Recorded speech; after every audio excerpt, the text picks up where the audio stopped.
Mic check 1 2 1 2. All right. Let's see if we can get a confirmation. At least one from somebody in the chat.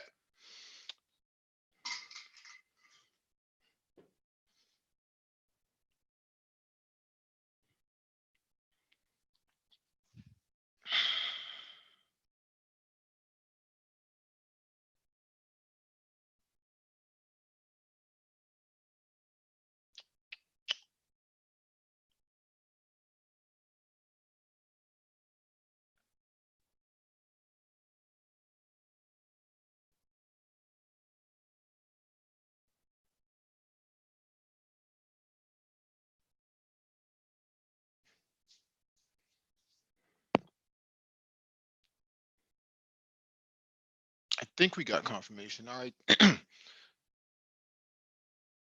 Welcome back to the Black Brain Trust. This is episode 347, Space and Technology. Please hit the like button as you come in, share the video if possible, hit that notification bell so you get all the updates from the Black Brain Trust, including those posted on the community tab. Also, as a FYI, we do offer IT mentorship. So if you're trying to get into IT, we can help you out with that, with all your questions and concerns and inquiries. If you are trying to transition from one IT position to another, we also offer IT coaching. If you have a resume you want looked over, a cover letter, or you want to get into the contracting game in terms of recruiting, we do offer that sort of assistance for free.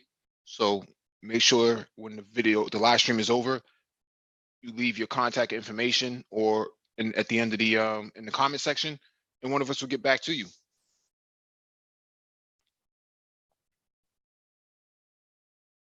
All right, man.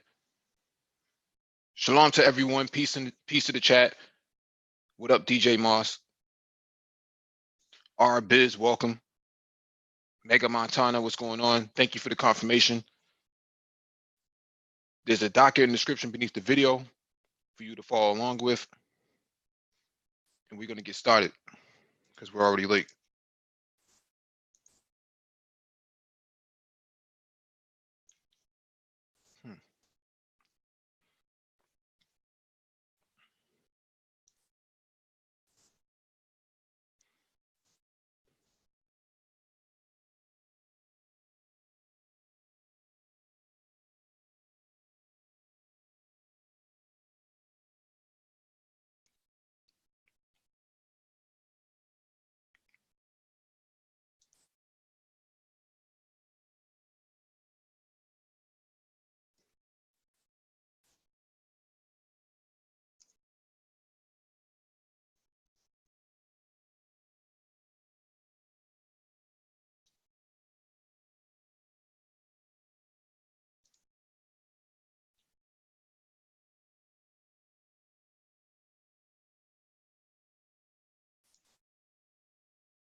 All right, just give me a second. We're going to get started.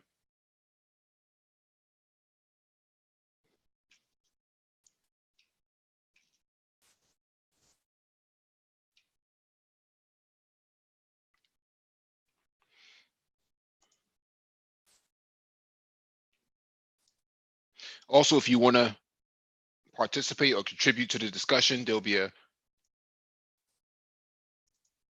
link in the chat for you to join. When you get on the panel, in order for you to get on the panel, you got to raise your hand. Just raise your hand in the waiting room, and then we'll one of us will advance you.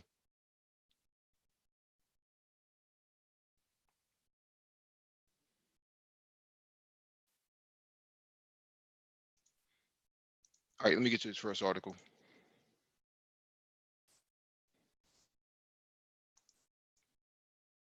All right, first First item on the docket is from the Wall Street Journal.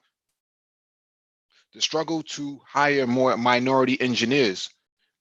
With the field largely male and white, a few companies are trying to cultivate a new generation of talent.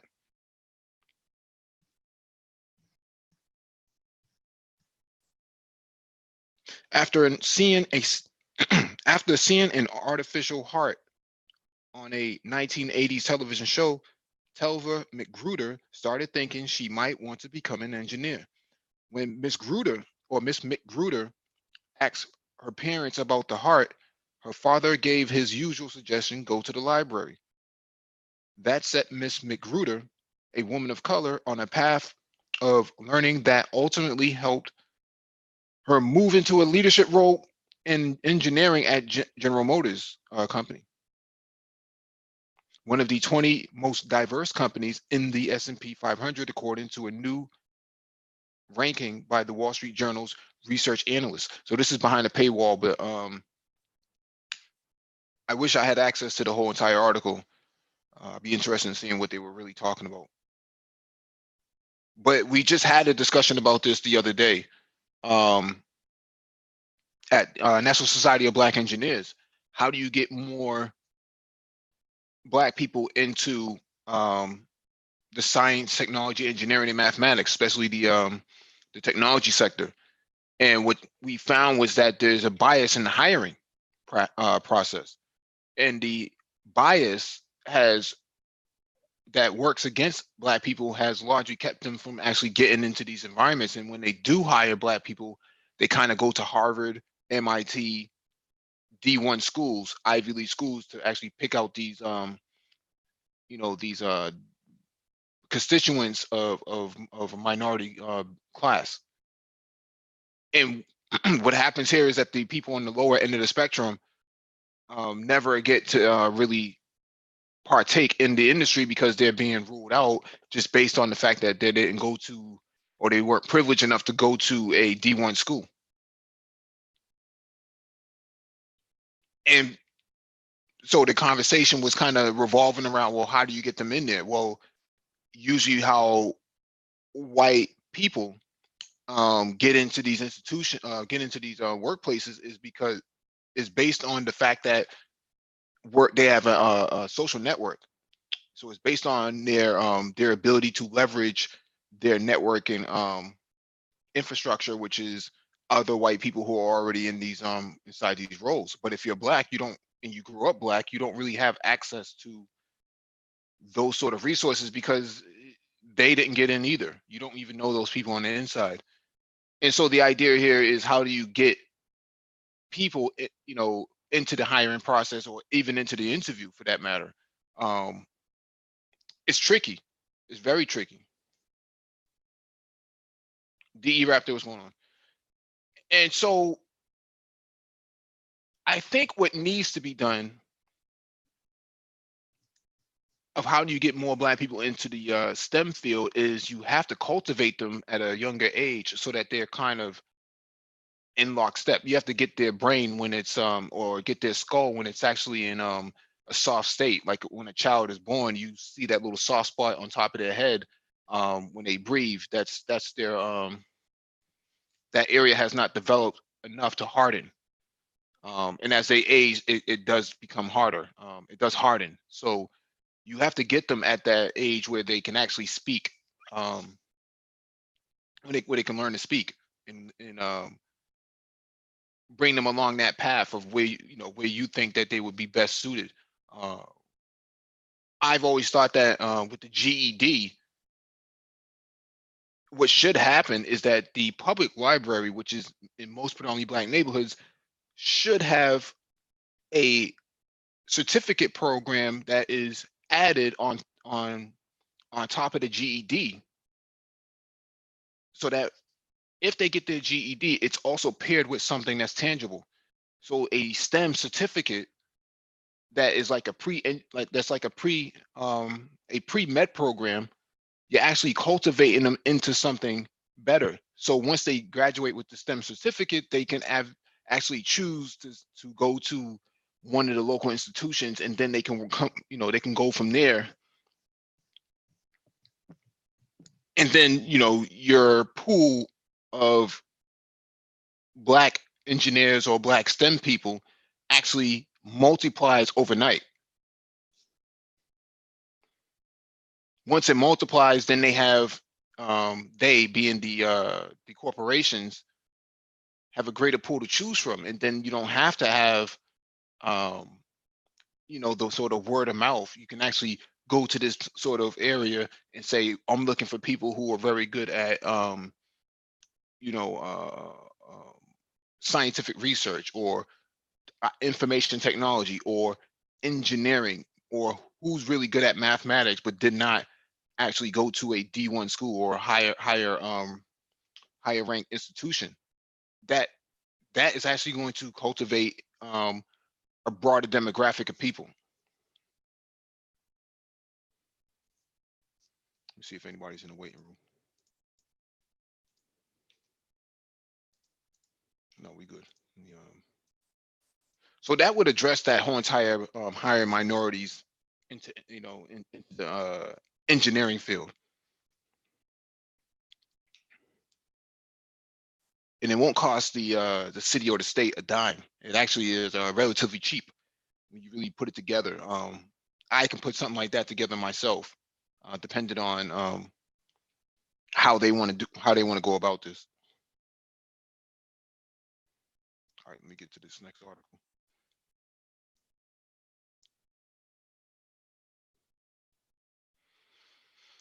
All right, next article is from Forbes.com. How a data science how data science could become a mainstream career. Expand this out.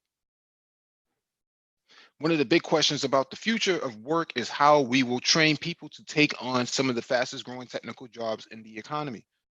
After all, occupations such as data science are incredibly complex and can require years of formal statistical and programming training, which is a big change from the kinds of occupations likely to be automated, such as trucking or retail sales. But I think that technology not only will expand technical jobs, but also make them much more accessible for people without training. As an example, being a taxi driver used to be an incredibly knowledgeable, intensive task, with the driver tests in London famously requiring drivers to know extraordinary detail about the city's layout. But thanks to GPS apps, all drivers have to know is how to take directions from a voiceover and follow algorithmically routed directions. I think data science is going to follow a similar path. For the past year or so, I decided that I wanted to learn the underlying programming of automation and machine learning from sites such as Udacity and DataCamp. DataCamp is something new. I never heard of that. Right now, if you want to be a machine learning engineer, you have to know a decent amount of Python or other programming languages, and have to know how to construct neural networks manually. Even though there are some programming packages which make it easier to make machine learning models, it's still pretty important to understand a lot of the underlying computer science, and that can take a quite a bit of training, especially for folks who don't have any experience in computational thinking.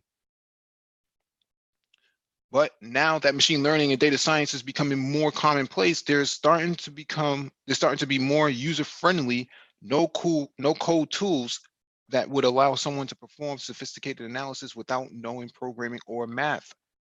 One such tool is Google's AutoML.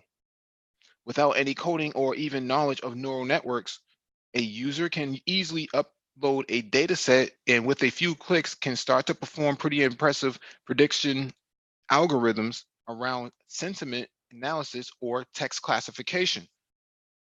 To give an example, there is an open data set freely available on Kaggle, sorry, the data science learning website, of thousands of people describing something good that happened to them on a particular day. For instance, the description, I went to the gym this morning and did yoga, is categorized under exercise.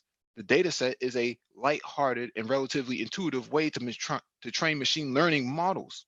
In this case, it's a model that attempts to predict the different categories that identify how someone would have a good day, such if they were relaxing or going out into nature. To build a machine learning model that can identify tens of thousands of categories from scratch is not an easy undertaking for someone who doesn't know how to code. But when I use AutoML, it didn't take me more than a few clicks to run the algorithm and accurately predict new data that it had never seen before. In the picture above, you can see the user-friendly interface for Google AutoML, where I typed a brand new phase that is not in the original data set. Walking among the trees. AutoML accurately predicted that this was most likely exercise, as opposed to categories such as achievement or bonding. I don't think tools such as AutoML are sufficient to be a good data scientist, but I do think my experience with the software is a good illustration of how, in the near future, even something as complex as machine learning could be quite accessible to the general population without years of training. And that makes me optimistic. So, um,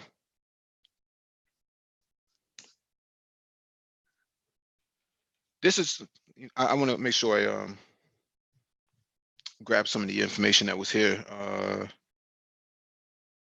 Data camp, that's something new. I haven't heard of that. Let me make sure I look that up.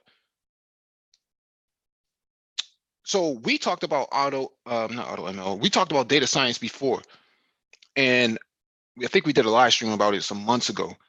But Africa has over 1 billion people within its population, and it's soon to have 2 billion by 2080.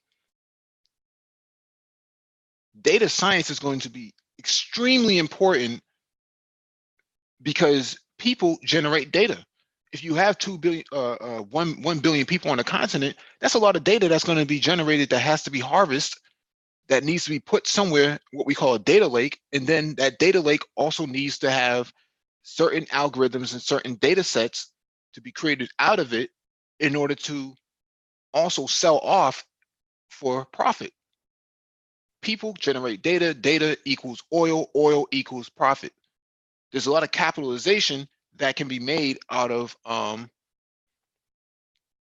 of the data that gets generated by the people. And Africa is in dire need of more coders and data scientists. I'm saying all that to say that this is a very long-term field for the next 30 to 40 years. Well, I would say the next 30 years, data science is going to be really, really big.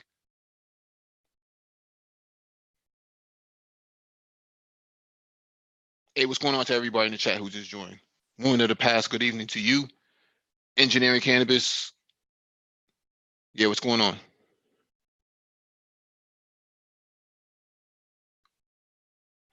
Doug, the moderator of the year, what's going on? Yeah, let me do a search on data camp because I've never heard of that before.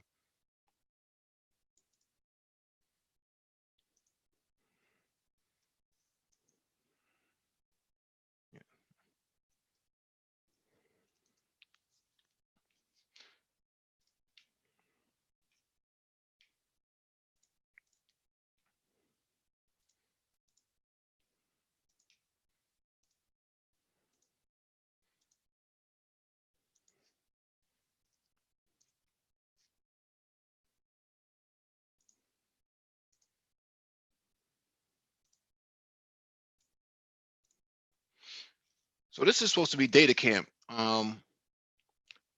Learn data, the smartest way to learn data science online. The skills people and businesses need to succeed are changing, no matter where you are in your career or what field you work in. You will need to understand the language of data.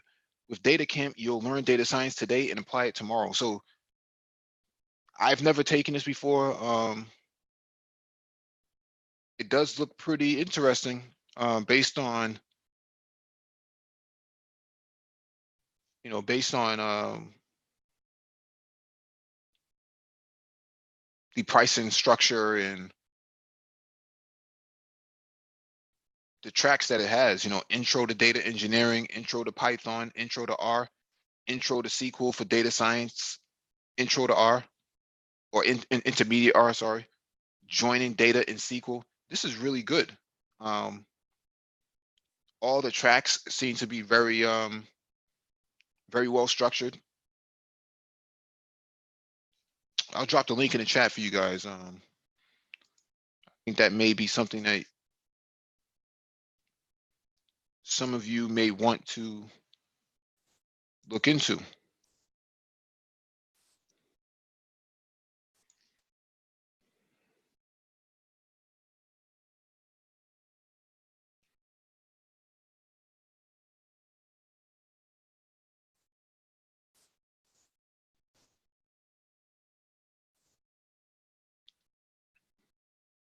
Also, there's another piece I wanted to grab out of here.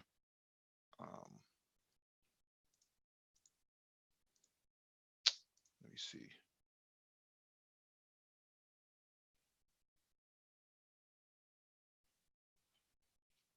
Just give me a few seconds. Let me grab another link that was supposed to be here.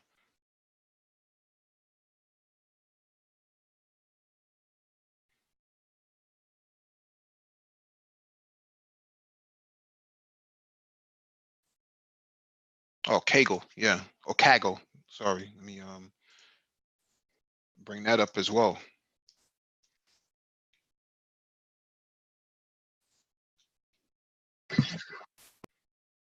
Engineering Cannabis, what's going on, man? Hey, what's going on? The machine learning part of today, your discussion is very interesting because I've been using machine learning a lot. I've been using a lot of machine learning in both the cannabis space and in both and some of what I do in my. Hey, what's up? Yeah, can you hear me?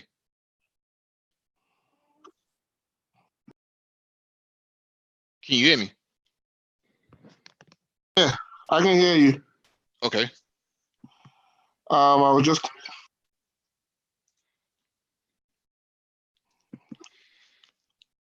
All right. While you get your mic together, I'm gonna go over this real quick. All right. So this is Kaggle.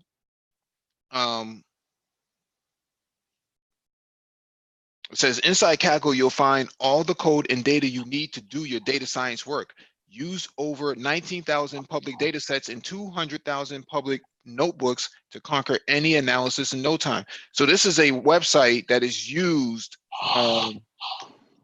You got a lot of feedback, Engineering Cannabis. You might want to mute yourself.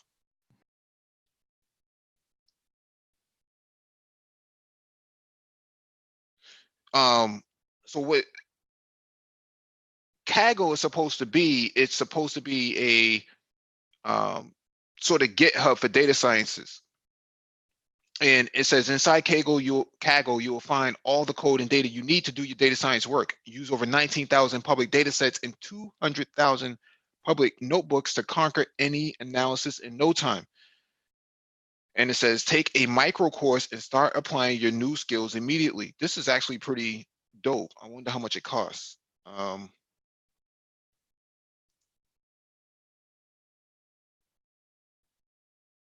Yeah, what I'll do is I'll drop this link in the chat because I think you guys might be interested in something like this.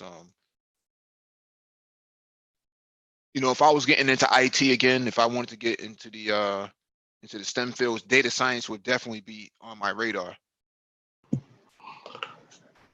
Can you hear me now? We can hear you fine. Okay. In terms of machine learning and data science, the application of data science and machine learning, it's vast in different fields and different aspects of industry. I've seen it used in the financial sector, and I've seen it used in nuclear sector. I've seen it used in even the cannabis sector. And the auto machine learning makes it easier because at that point you can apply the numerous algorithms like the KNN or the linear regression or logistics regression. You can apply it to different data set to give you a mathematical model that basically used as a predictive algorithm. So it's the auto ML is a very powerful tool. But I always say, before you even use the auto ML, you have to understand the data engineering itself, how to basically organize your data and then utilize the auto ML. The auto ML is just a tool, but you have to understand what's going on behind the data set, from feature engineering, data feature engineering, to different sides of the data analysis. So the auto ML is a powerful tool, but before you use it, I've used it, but before you use it, you have to understand data engineering and data analytics, how to organize the data, how to see the data, then using the auto ML. What's good about the auto ML? You're able to see how all the algorithms at once and see the best fit for the algorithm for your data set. So that's how powerful that is. So that's how it is. Yeah, thanks for that, man. Because I think this is going to be very important for Black people trying to get into IT, man. This is like the right time and the right place to really get into data science, big data analytics, and knowing SQL. What's the other one? SQL. Not R. I'm saying business intelligence. So this is really good for mega corporations, marketing firms, business intelligence, data science, all go into the same sort of role of responsibilities. Yeah, and if you notice, most tech startup basically are trying to use machine learning as basically their basis. Machine learning is one of the biggest aspects of most tech startups. So if you know machine learning and if you know data analytics, that's a very powerful tool to basically use in any industry. Yeah, and I think we talked about this before, but data science, man, you start off at 80 grand a year, even entry level. At least in the Northeast. Maybe in the South you might get paid less, but there are different types. There's data scientist, there's a data analyst. So a data analyst just basically looks at the data and comes up with a decision from the data. While the data scientist uses mathematical models, like from using machine learning to make predictive opportunities for businesses. So it basically uses data and then comes up with a predictive case, future predictive case of your business based on your data sets itself. Yeah, those two websites, including Udacity, you can use any one of those, and because the underlying principles are all the same, no matter which site you go to. The principles are all the same. Computer science 101, CS 101, all that stuff is the same no matter where you go. It's all standardized no matter what institution you go to. No one does one thing better than the other. Yeah, that's true. But in terms of data scientists, the most usable software is Python. And that Python is basically used throughout it makes it easier for data scientists to basically utilize code and also utilize data.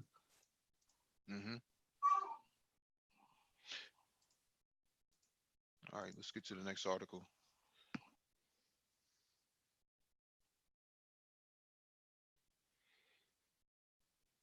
Let me see.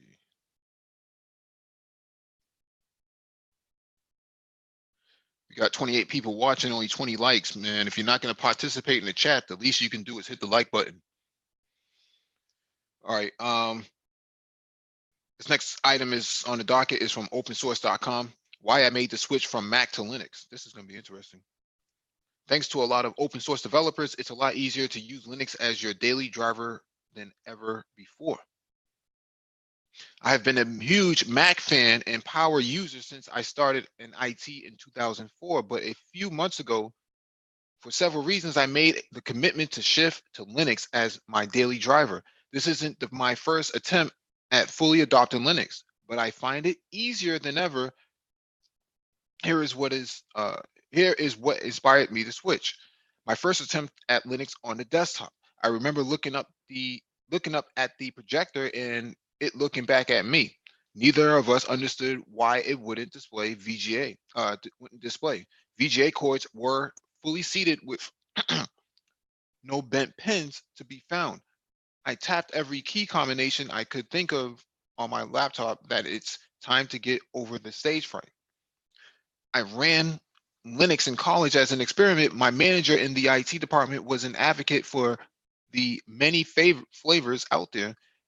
And as I grew more confident in desktop support and writing scripts, I wanted to learn more about it. IT was far more interesting to me than my computer science degree program, which felt so abstract and theoretical. Who cares about binary search trees? I thought, while our sysadmin team's work felt so tangible. This story ends with me logging into a Windows workstation to get through my presentation for class and marks the end of my first attempt at Linux as my day-to-day OS. I admired its flexibility, but compatibility was lacking. I would occasionally write a script that SSH'd into a box to run another script, but I stopped using Linux on a daily day-to-day basis. A fresh look at Linux compatibility. When I decided to give Linux another go a few months ago, I expected more of the same compatibility nightmare, but I couldn't be more wrong. Right after the installation process completed, I plugged in a USB-C hub to see what I've gotten myself into. Everything worked immediately. The HDMI connected extra wide monitor popped up as a mirror display to my laptop screen, and I easily adjusted it to be a second monitor. The USB connected webcam, which is essential to my work from home life, showed up as a video with no trouble at all. Even my Mac charger, which is which was already plugged into the hub since I've been using the Mac, started to charge my very not Mac hardware. Interesting. My positive experience was probably related to some updates to USB-C, which received some needed attention in 2018 to compete with other OS experiences, as Phoronix explained. I'm not going to read that. Thinking beyond ports, a quick stroll through the Linux on laptops hardware options shows a much more complete set of choices that I experienced in the early 2000s. This has been a night and day difference from my first attempt at Linux adoption, and it's one I welcome with open arms. Using Linux has added new friction to my daily workflow, and I love I love that it has. My work messed up on my screen. My Mac workflow was seamless. Hop on an iPad in the morning, write down some thoughts on what my day will look like, and start to read some articles in Safari. Slide over my iPhone to continue reading, then log into my MacBook where years of fine tuning have worked out how all these pieces connect. Keyboard shortcuts are built into my brain. User experiences are as they've mostly always been. It's widely comfortable. The comfort comes with a cost. I largely forgot how my environment functions, and I couldn't answer questions I wanted to answer. Did I customize some plist files to get some custom shortcut, or did I remember to check into my dot files? How did I how did I get so dependent on Safari and Chrome when Firefox has a much better mission? Or why specifically won't I use an Android-based phone instead of my iThings? On that note, I often thought about shifting to an Android-based phone, but I would lose the connection I have across all these devices and the little conveniences designed into the ecosystem. For instance, I wouldn't be able to type in searches from my iPhone for the Apple TV or share a password with AirDrop with my other Apple-based friends. Those features are great benefits of homogeneous device environments and its remarkable engineering. That said, the conveniences come at a cost of feeling trapped by the ecosystem. I love being curious about how devices work. I want to be able to explain environmental configurations that make it fun or easy to use my systems. But I also want to see what added what adding some friction does from my perspective. To paraphrase Marcel Proust, the real voyage of discovery consists not in seeking new lands, but seeing with with new eyes, my use of technology has been so convenient that I stopped being curious about how it all works. Linux gives me an opportunity to see with new eyes again. So this is actually how I've had the same experience that I used to have a IBM ThinkPad. I think it was called like a R50 back then. And the drivers for Linux were so minimal that you'd be lucky if your laptop goes to sleep, it won't wake back up because it didn't have the proper driver to wake itself back up in Linux. So there's a lot of back then there was a lot of teething issues with any Linux distro, no matter which one it was on any Windows-based laptop, because they just did not have the driver support at the time. Engineering Cannabis, have you ever had used Linux on your laptop or desktop? I used to use Linux. Like I understand what he's talking about because I believe Linux was when I used to use it. I always had it was always hard to use. Mm-hmm. That was coding, but I understand he's basically when it becomes harder, it basically makes it more easier to understand. You will try to understand it more. Unlike what I like, unlike Python right now, it's easier to use. Mm-hmm. And with that ease, you're not looking for mistakes on how to basically rectify mistakes or rectify your code. Unlike when we used to use Fortran or C++, when you make a mistake, you have to all that kind of stuff. But because it's now easier with Python, that eagerness to basically look for ways to solve problems alternatively, it's not there anymore because of the easy aspect of Python. Unlike previously when you had Fortran or C++, and when you have a problem, you have to dig into those problems and find where those problems are. But as we evolve in, especially with software, Python and stuff makes it easy, and we lose that ability to look deeper into problems itself. Mm-hmm. But that's how it goes.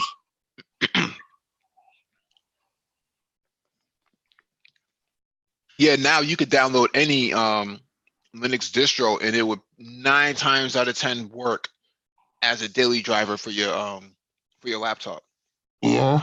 So these, but based on the article, he was just saying he right now he likes the complexity of this of in Linux and all that. And to me right now, I enjoy Python, and that's all I do right now. I don't see me going back to anything else. So that's I just see it as an easier language and all that. Yeah, because it's pretty high level. It's not actually system level like C++ it would be. Yeah, C++, Fortran. Nah, it's just Yeah. simple to use, simple to read, and so that's the evolution from Fortran, C++.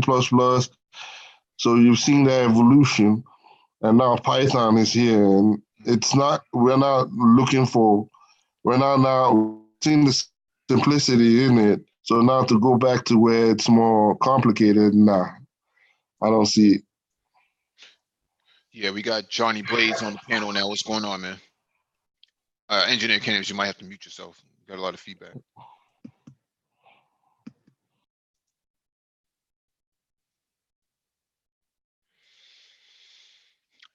Yeah, I think we should do it. I think we're gonna do a tech talk on what's your favorite Linux distros and cloud computing talk. Because my ISIS coder actually hit us up about this earlier today, so we'll see what happens. I don't know if Johnny Blaze can actually hear us. I think he stepped away. Now you guys are coming in nice and clear, Mike. Hey, what's going on, dude? Hey, not too much, man. Just wanted to make a comment on the whole Linux.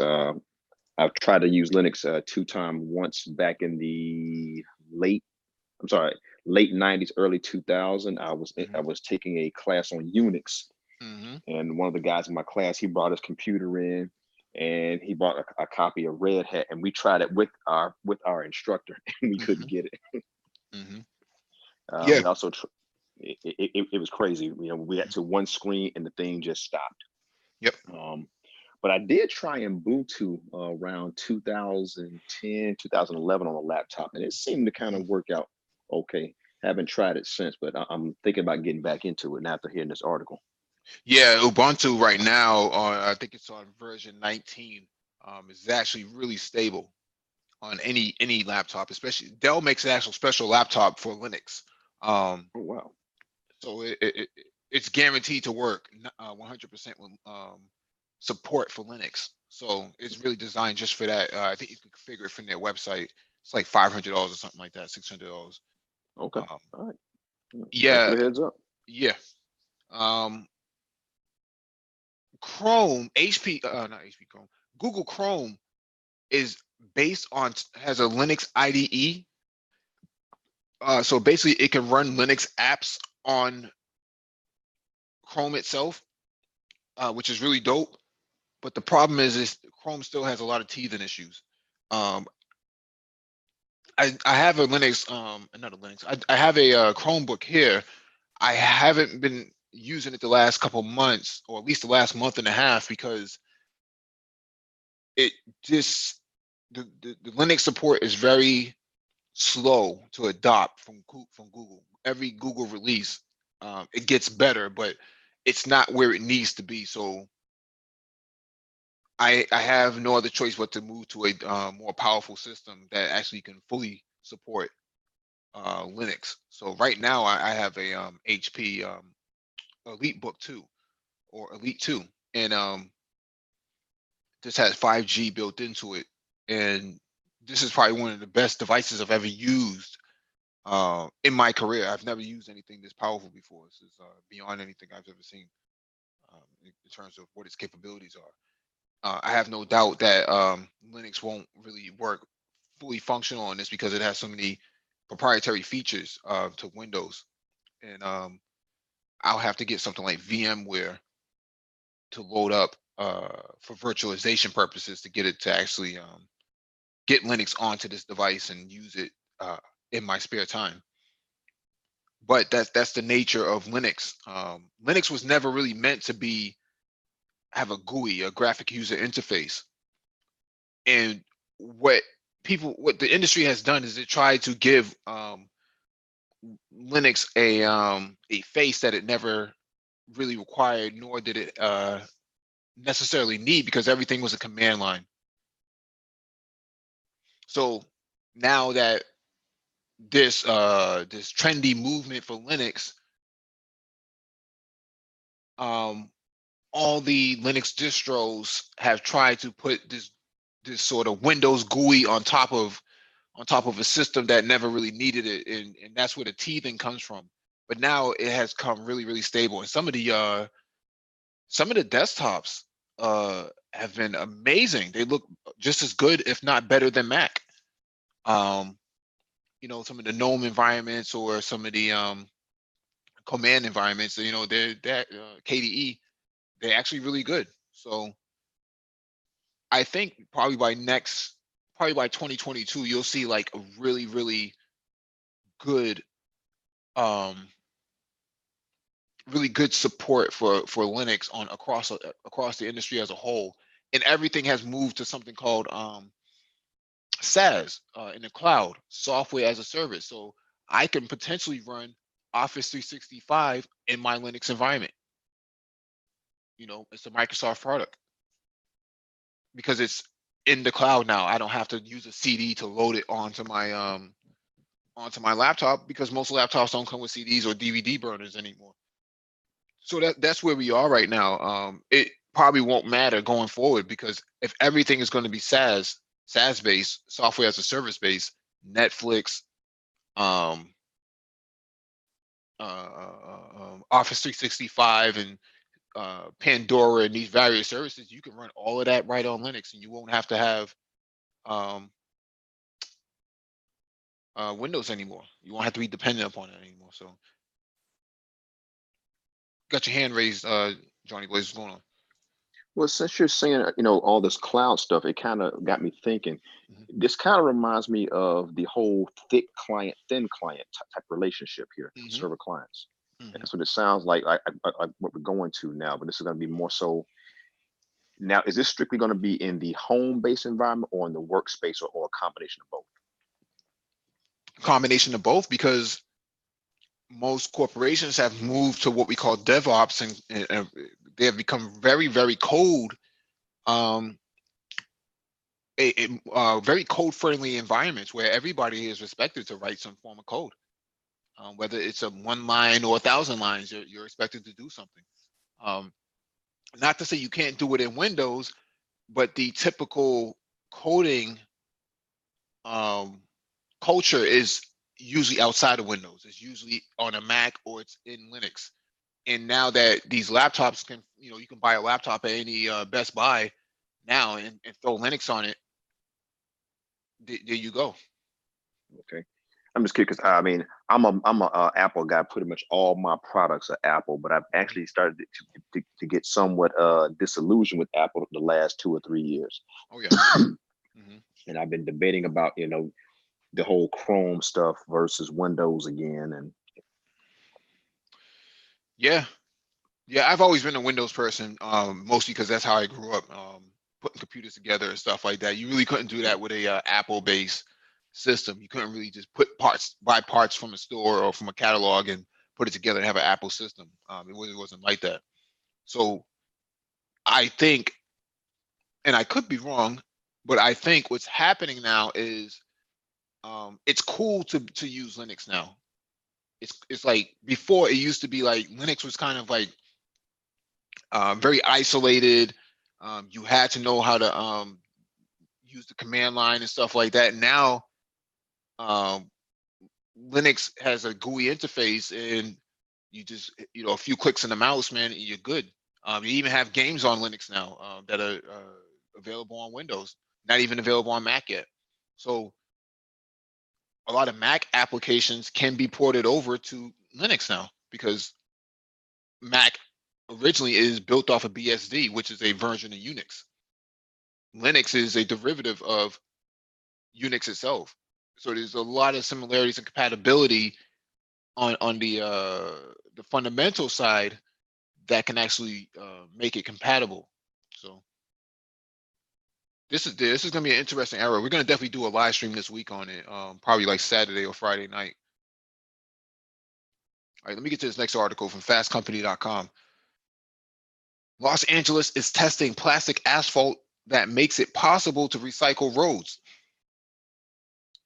A street in downtown LA will soon be repaved, but the road won't be quite the standard asphalt road we're used to. Instead, it will be covered with material made in part from recycled plastic bottles. That plastic is a key in a new process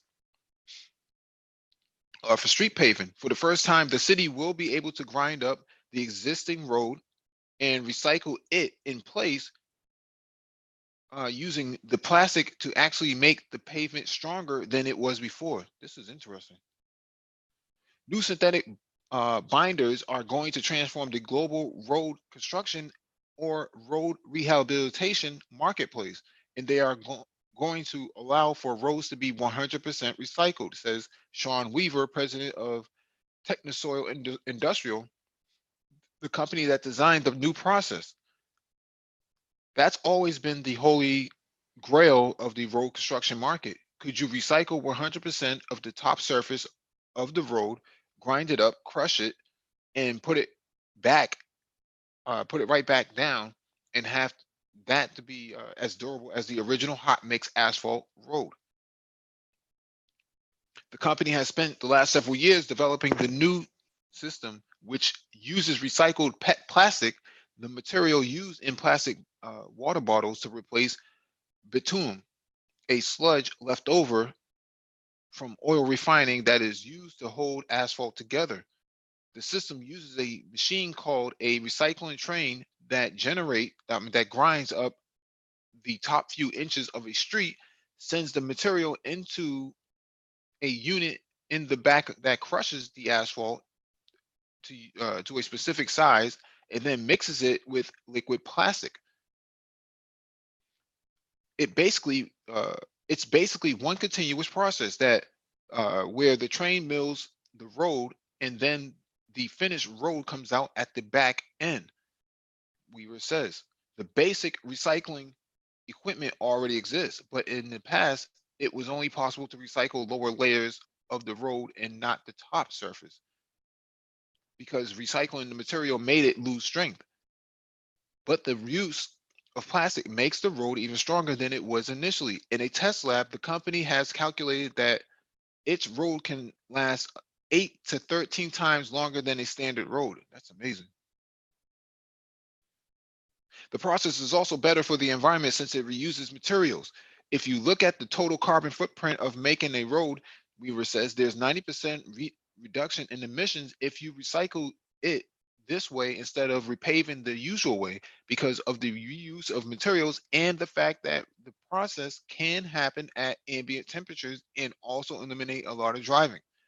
With a traditional road, for every 1 lane mile, you have to mill out 42 trucks worth of waste and haul that away and bring in 42 new trucks of hot mixed asphalt, he says.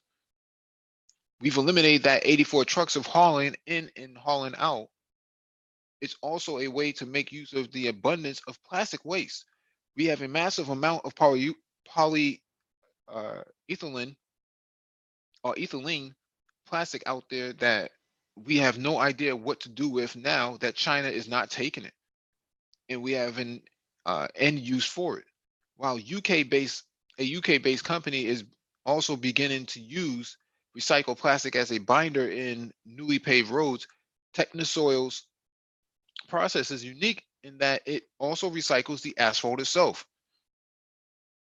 In some cases, it could cost less than traditional road paving, and because the road will also last longer, cities will save even more money over the long term.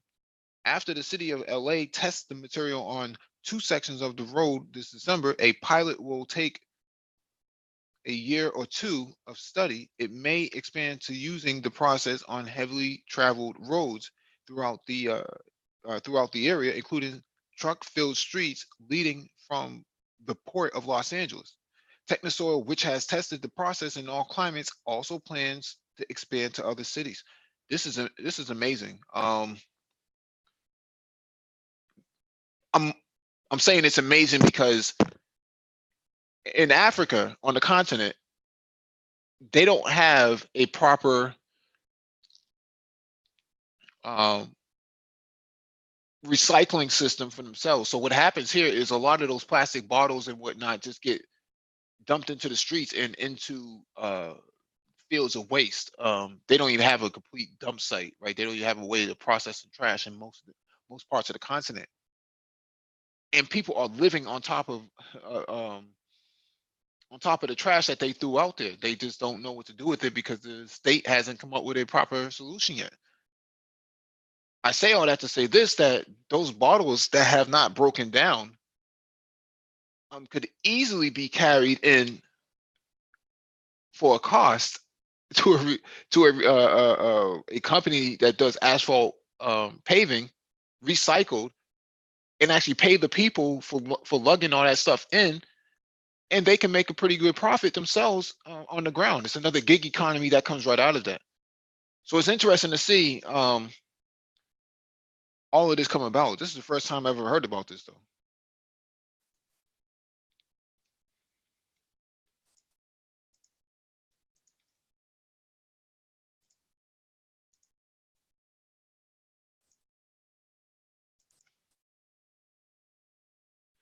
I'd be interested to see what happens when it comes time to incorporate wireless charging into the road for autonomous vehicles so that they can charge themselves as they drive along the road.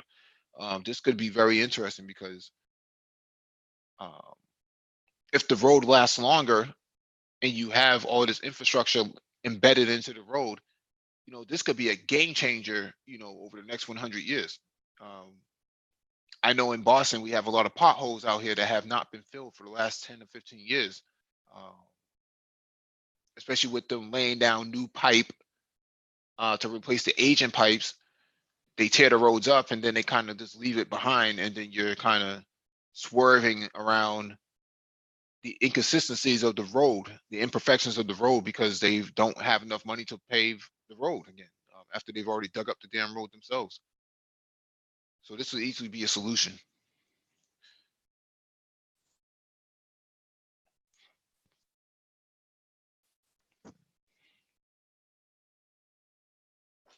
All right, let me get to this next article.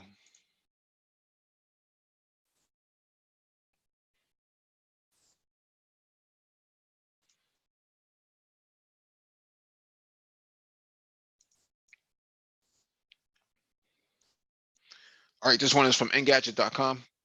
Rats can drive tiny cars and they find it relaxing, scientists say. This should be very interesting. We now have an answer to the age-old question on whether rats can learn to drive a vehicle, and the result is a resounding yes. What's more, the vermin even seem to find the whole endeavor relaxing. Researchers at the University of Richmond in Virginia fashioned what may be the world's first ratmobile out of a clear plastic food container. It mounted it's mounted on what appears to be a battery powered four-wheeled platform with a piece of aluminum for the floor and 3 copper bars that function as a steering wheel. Rats were able to were able this is misspelled. It should say rats were able to move the car forward when they stood on the floor and gripped the copper bars with their paws to complete an electric circuit. The left, center, and right copper bars also control the steering. And the 6 female and 11 male rats were rewarded for successfully driving the Fruit Loops cereals placed an increased distance around the pen. Let me let you guys see that video.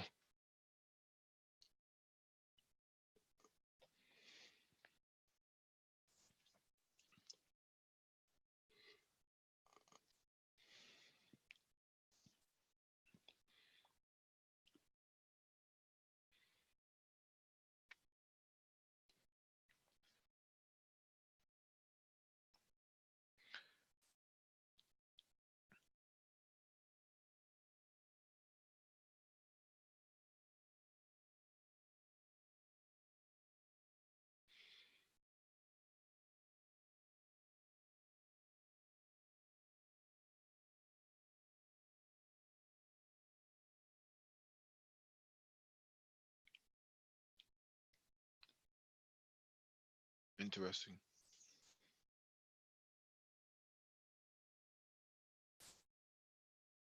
Very interesting. Psychology professor Kelly Lambert, a neuroscientist who led the study, told New Scientist that rats have previously been known to be able to recognize objects, press bars, and find their way around mazes. But she and her colleagues wanted to see whether rats were able to learn the more sophisticated task of operating a moving vehicle. They learned to navigate the car in unique ways and engaged in staring patterns they had never used to eventually arrive at the reward, Lambert told the publication. Lest you think this is merely a stunt destined for the late night TV talk show circuit, there is an important finding here. Learning to drive seemed to have a relaxing effect on the vermin, as measured by their levels of cortisone, a hormone that spikes in stressful situations. And I'm not even going to try to pronounce this.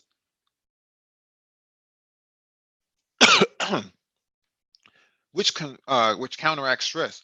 The ratio of the two hormones was flipped in the rats and increased by moving the more they drove. The rats that lived in a complex and stimulating environment learned how to drive much faster than the rats who lived in a dreary laboratory, Lambert told Business Insider. Lambert has apparently done previous work that found that rats experience a reduction in stress after they master difficult task, like digging up buried food, suggesting they may experience the same kind of satisfaction people feel after perfecting a new skill. The team also found that the rats that drove themselves were less stressed than rats that driven around as passengers in remote control cars. The practical takeaway from all of this is that researchers could substitute driving tests like this one for a more traditional maze test to study things like the effects of Parkinson's disease on motor skills and spatial awareness. Next up are follow-up experiments to try and understand how rats learn to drive and why it seems to reduce stress. We can't help but wonder whether that might include introducing the scourge known as traffic to the equation. So it seems to me if the rats are not rewarded, they get road rage. At least that's my interpretation of this. I don't know if any of you gentlemen might have a I can say all I can say, Mike, is I find it very interesting that they could teach the rats to do this, which is I think it's amazing and scary at the same time. You know, surprisingly, this is up in Richmond. Richmond is like an hour from where I live. Mhm. Of all places. Just you know, coming from the healthcare background and science, I'm just like I said, I find it, you know, very cool that they can do it. But like I said, also just it's a little scary that we can teach these animals to begin to think in abstract thought. Because most animals don't think that way. I think the only ones that may do are like leopards and like dolphins and whales. Right. Okay, so Yeah, that's an interesting point. I think pigeons too, right? birds might do it because they can tell the seasons. Okay, but I mean, but like now you're getting a lower level animal to think in abstract thought. Now that's you going into some whole Dr. Moreau type stuff, man. I wonder, man, what else can they possibly get them to do? Because I've seen rats, you know, they get put inside these balls and they kind of just roll around the floor. Right. But even the fact that you put a rat into a maze and they're able to find their way through the maze is actually pretty interesting, right? So now you put them into a motorized object and they're able to navigate themselves by just small rewards of like Fruit Loops. We got a couple of Fruit Loops in the manosphere, but I don't know if you want to reward the rats with that. well, I mean, you know, you can tell the select rats from the non-select rats. Oh yeah. So select rats drive themselves, man. The non-selects don't move anywhere, so no, they just snitch on everybody. But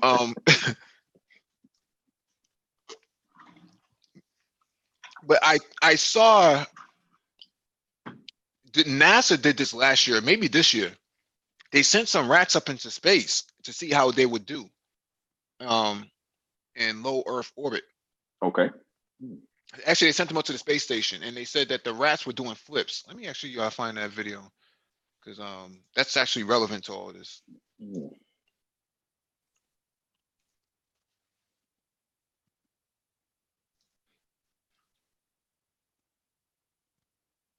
Oh, here it is, right here.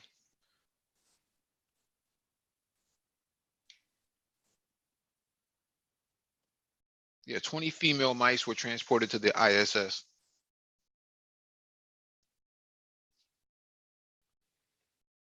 This is back in April.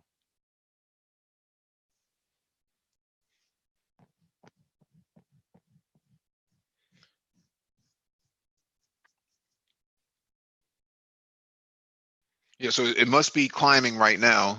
I don't think they've gotten to space yet, but it looks like it's climbing now. And now it looks like they're a few seconds later, it's starting to enter microgravity.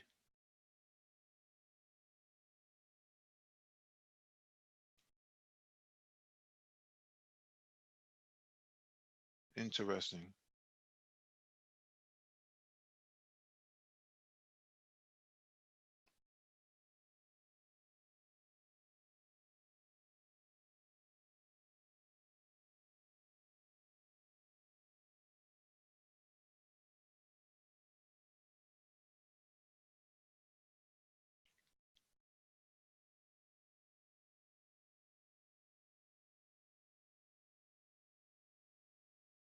Mice use momentum to float to destination. So they've adapted to the environment within a few minutes. You know, this shows that these things can really learn. Yeah, they're very intuitive, right? Yeah. Mhm. After 7 to 10 days, younger mice began to.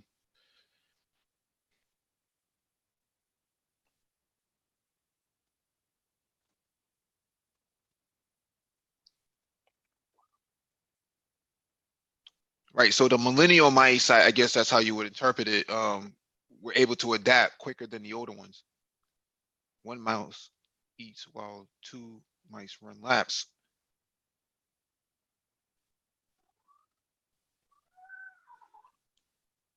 Yo, that's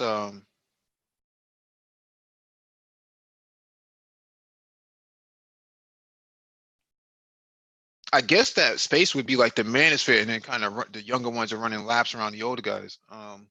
Mouse grabs, licks a cup.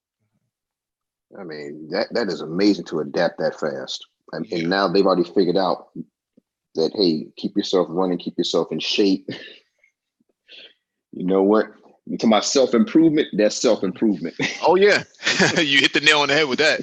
Mouse uses her tail to balance as she eats the food. So stereotyped motor behavior, rewarding effects on physical exercise, vestibular satisfaction.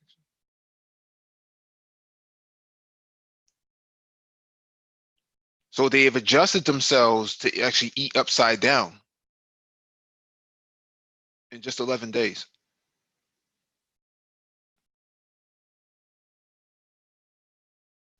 So they learned in 11 days what it took NASA scientists years to figure out.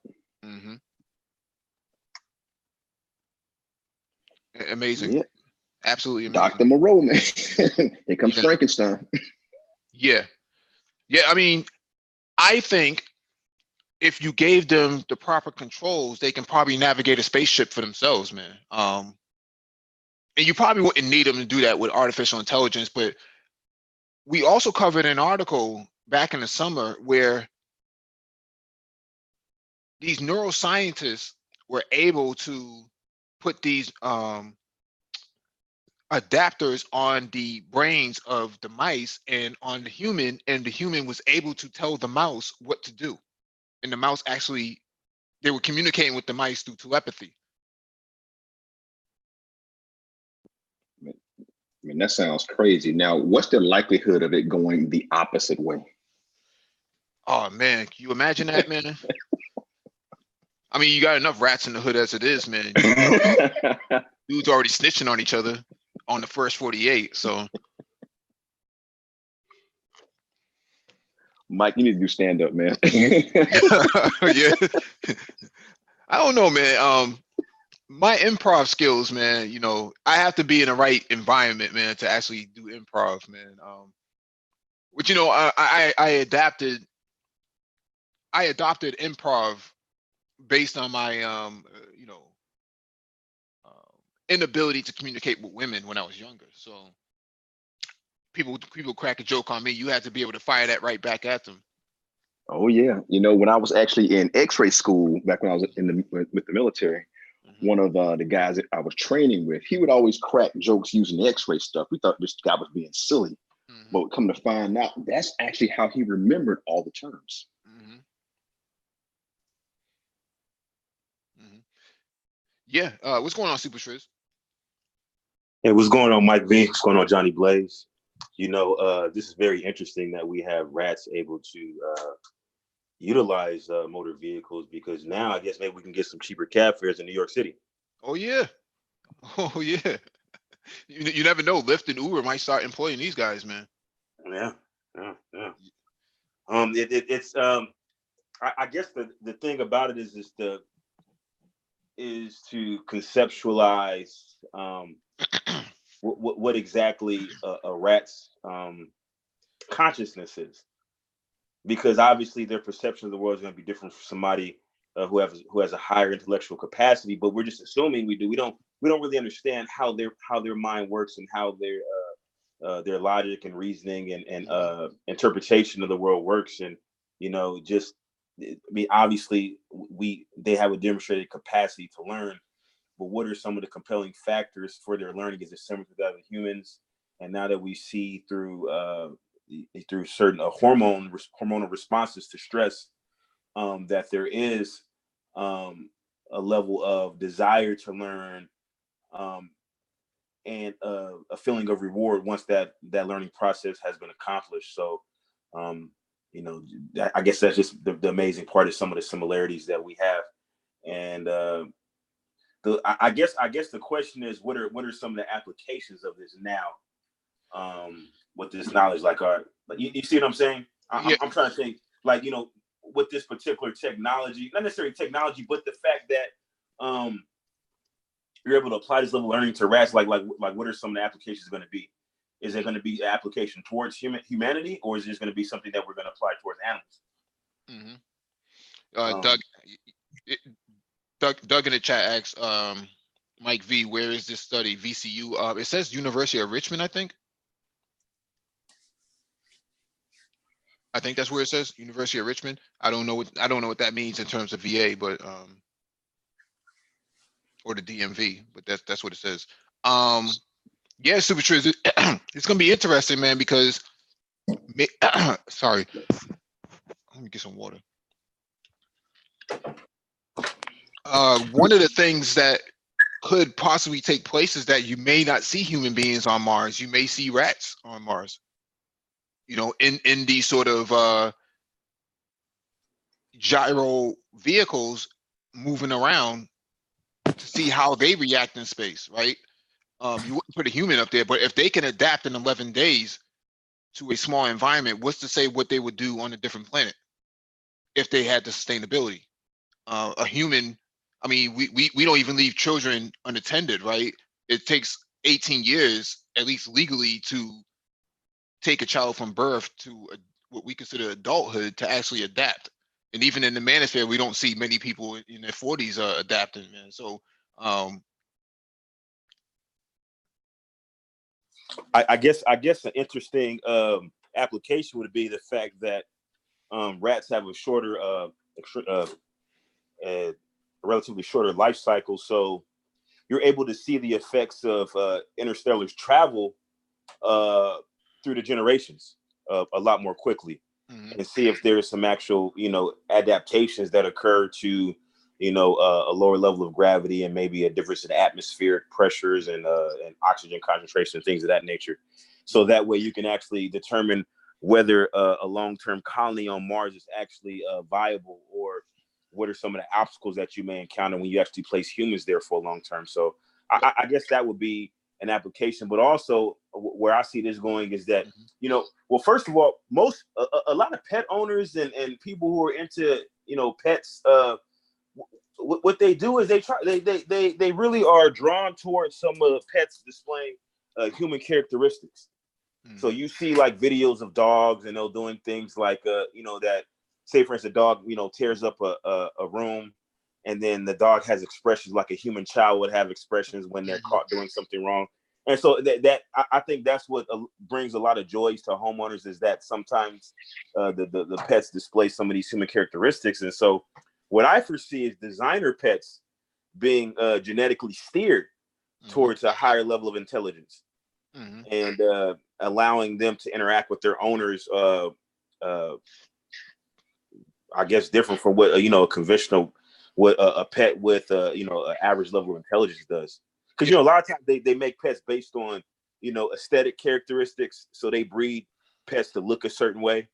But now I think we may see pets being bred to interact with their owners differently. Well, in New York, I read an article about a year or so ago, man. They had these super rats up there, man. These things were like massive in size, man. They could swim too. Hold their water for up to 3 minutes. Hold their breath underwater for up to 3 minutes. So they swim through people's, piping systems, man. I guess some chick in New York was peeing on the toilet, and a rat came right up out of that out from the toilet, man, and almost bit her coochie off, man. Yeah, well, like I said, the more intelligent the animal, the more problems you're gonna have. She must have got she must have got a little joy out of that, man, getting her little tank played with, water splashing on her tank. I think she really got caught with her pants down on that one. But as far as more intelligent animals are concerned, that is a good thing in one respect, but difficult in another. So, because they're going to be more independent, and they're going to possibly move at times if they see an interest that's more for theirs than yours. They might challenge you. So that could be a problem. Is what I'm saying. I've heard about that whole designer animal piece and taking them out of space, and that was one of the questions that some people actually had. You can train them a certain way, but you're gonna have to argue and fight with them too. It could be a problem. Because the article we read early in the summer said that mice can kind of communicate through the squeaking, and a female squeak is going to be a little bit more different than a male squeak, but they can tell if the female is feeling them or not, and the female would actually squeak from a perspective that would reject the male mouse. In the male mouse, if she feels that the male mouse is non-select, then it kind of squeaks a different way. So there's a select and non-select squeak. Yeah, jawline rats, man. Shout out to Kenny Burgess in the chat, man. Jawline rats, man.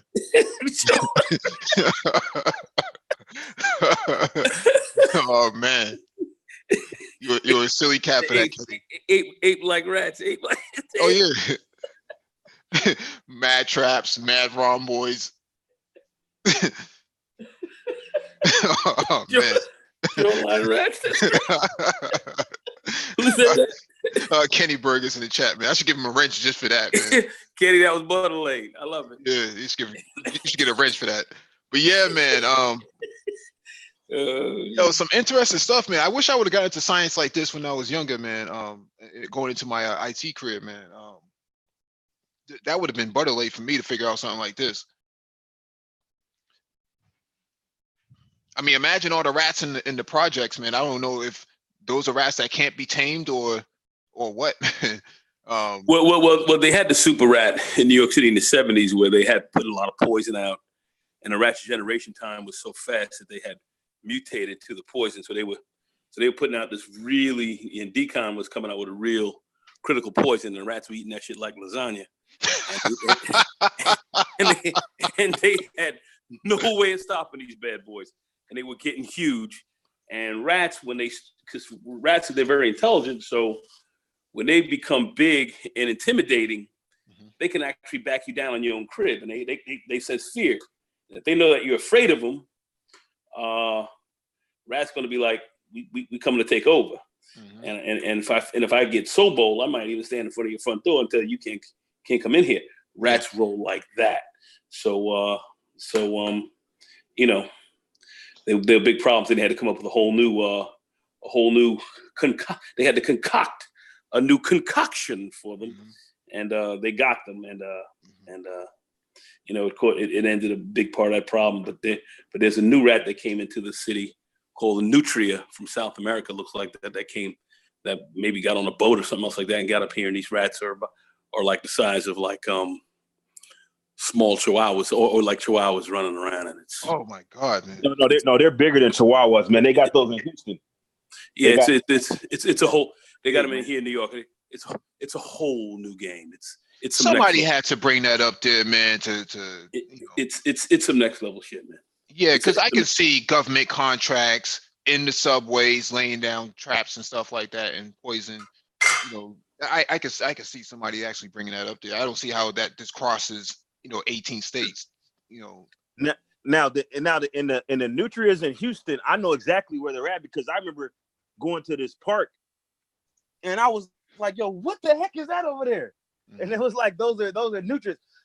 And like when I say they're probably about the size of a small dog. Like they're bigger than a Chihuahua, and they swim. Yeah, they swim. They're smart. They're like a beaver.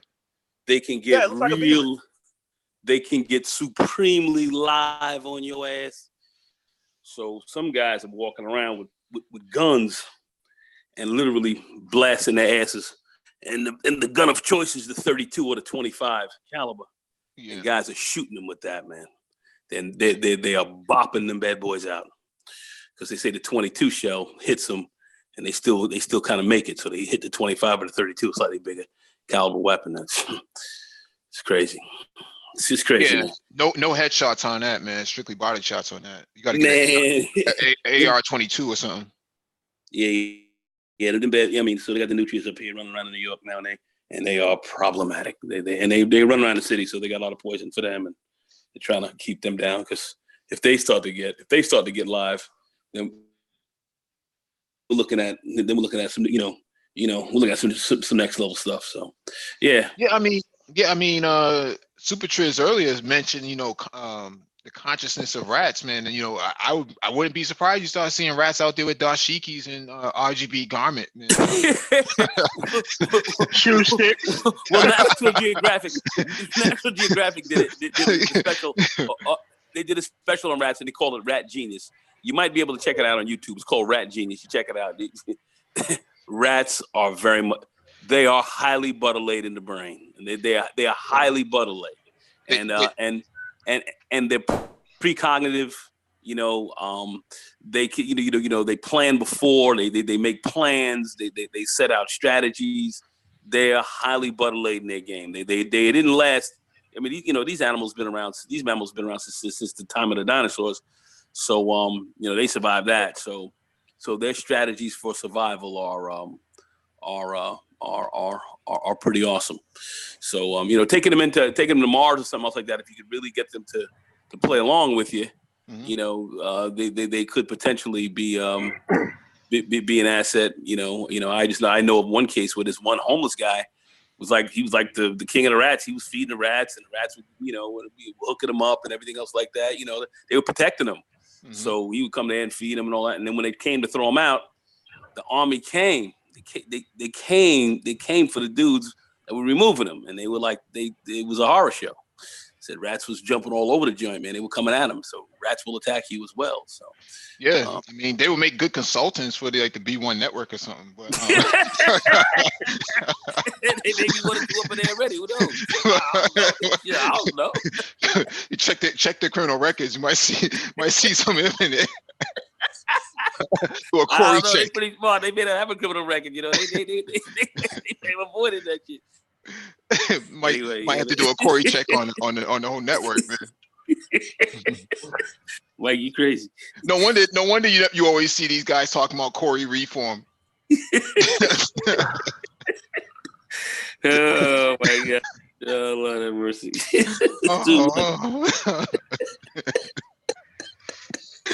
Jawline rats.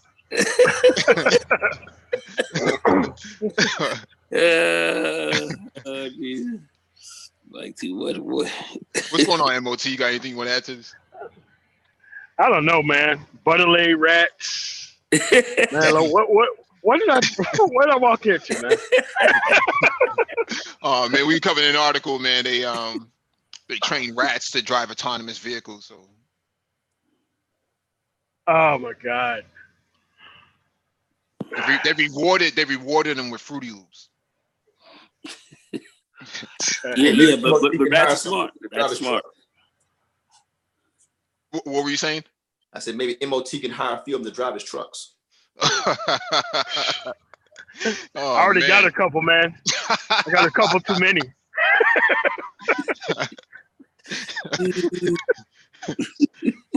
They always causing problems. What's up, MOT?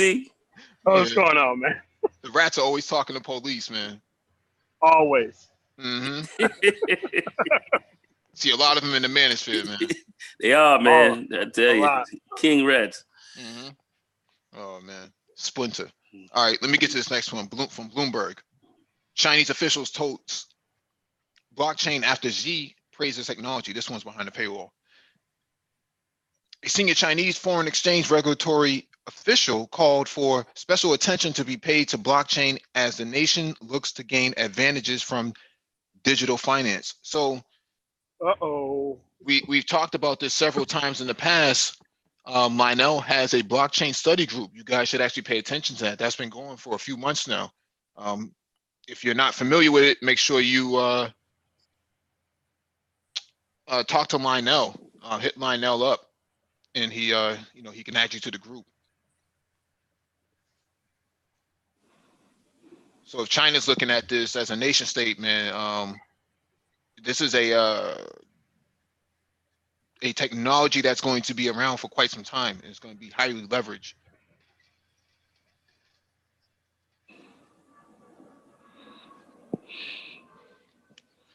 All right, let me get to the next article.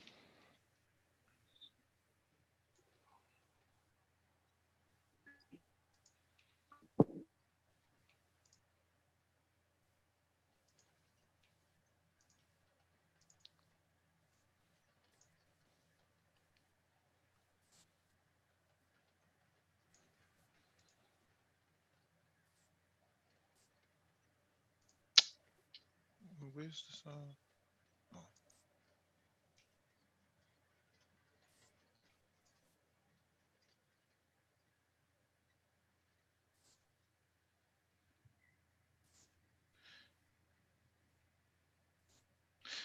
All right, this one is from usatoday.com. Samsung pseudo satellite falls out of sky, lands in rural Michigan neighborhood. A Samsung pseudo satellite fell from the sky Saturday morning in a rural Michigan neighborhood, according to the Morning Sun. Nancy Welk heard. Let me expand this so I can't really read this. Nancy Welk heard the crash around 8:45 a.m. just before she and her husband Dan were going to let their horses out. The Gratoy County Herald reported. According to the Gratoy Central Dispatch officials, the fire department closed the roadway where the satellite fell because of a large object caught in live power lines. The road reopened 30 minutes later. Unbelievable. Look what just fell out of the sky, and 911 is baffled and is caught up in our tree. Welk said in a post on Facebook. In an article from Samsung Newsroom UK, the Samsung Space Selfie project is designed for Samsung consumers to get their pictures with a backdrop of space using a high altitude balloon to carry a Galaxy S10 5G phone into the stratosphere. Interesting. Let me see if there's anything.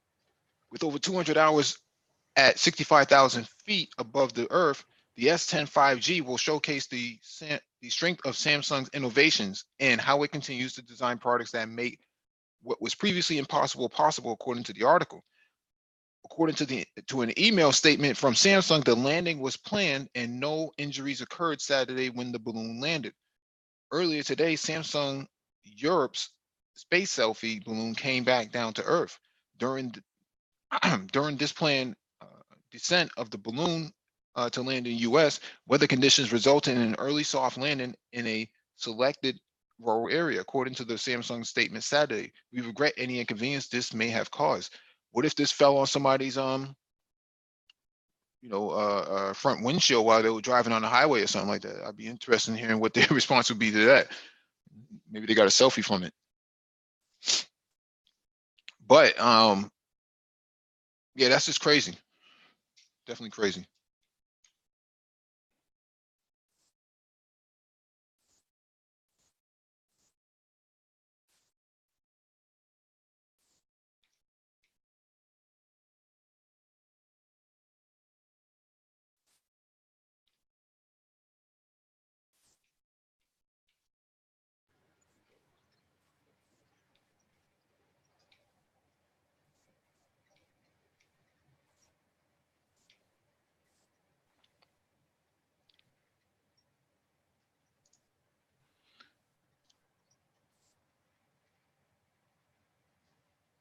Man, I swear, man, PR people will blow smoke up anything if Oh you let yes. Oh yeah. Yeah, definitely. them. I guarantee you, part of the landing plan wasn't crashing in this. Well, to them, select landing Oh in yeah. somebody's tree. Yeah, it just seems like really weird that they would have they lost track of it, or if they were tracking it, they didn't take into consideration that this would fall into someone's property, man, and killing them. I mean, And, that's not and that's a not that's not a balloon. yeah, that's not a lightweight device. That's something that's pretty heavy. And of all things in the world, a hot air balloon. Ugh. Yes, Wow. they could have used a drone for all that. It's kind of Yeah, I'm like, I don't know, man. that's Asia for you. This one is from space.com. U.S. Air Force's X-37B space plane lands after record 780-day mystery mission.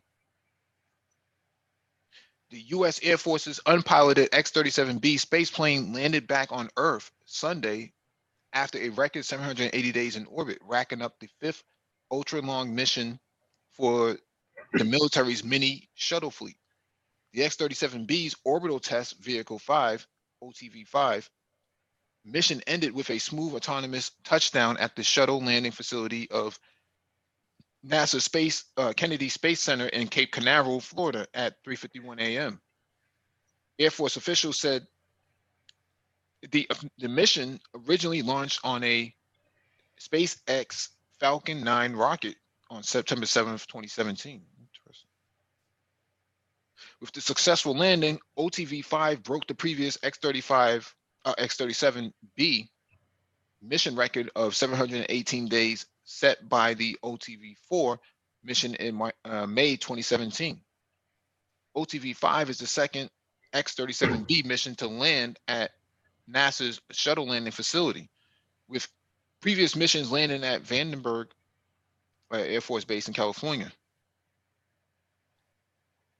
That's where I thought it should have came from. That's Mhm. all right. The safe return of the spacecraft after breaking its own endurance record is the result of the innovative partnership between the government and industry.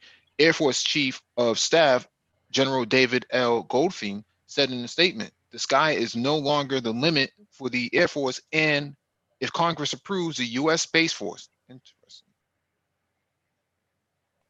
The U.S. Air Force has at least two reusable X-37B spacecraft in its fleet, and both have flown multiple flights. The solar-powered space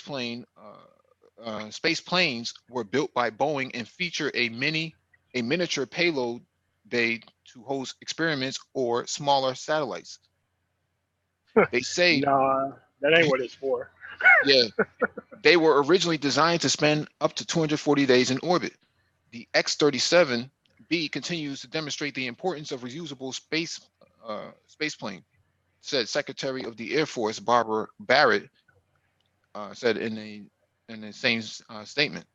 Each successive mission advances our nation's space capabilities. Air Force officials have said that the exact nature of the X-37B missions are classified, though they have dropped hints about the types of experiments OTV-5 performed in orbit. One payload was the Air Force Research Laboratory Advanced Structurally Embedded Thermal Spreader, an experiment designed to test experimental electronics and oscillating heat pipe technologies in the long duration space environment, according to an Air Force statement. OTV-5 also flew to a higher inclination orbit than the previous X-37B flight, suggesting it had new experiments or technology tests in store. In a statement today, Air Force officials confirmed OTV-5 carried multiple experiments and carried smaller satellites into orbit. With a successful landing today, the X-37B completed its longest flight to date and successfully completed all missions objectives. Randy Walden, Air Force Rapid Capabilities Office Director, said in the statement, the mission successfully hosted Air Force research laboratory experiments, among others, as well as providing a ride for small satellites.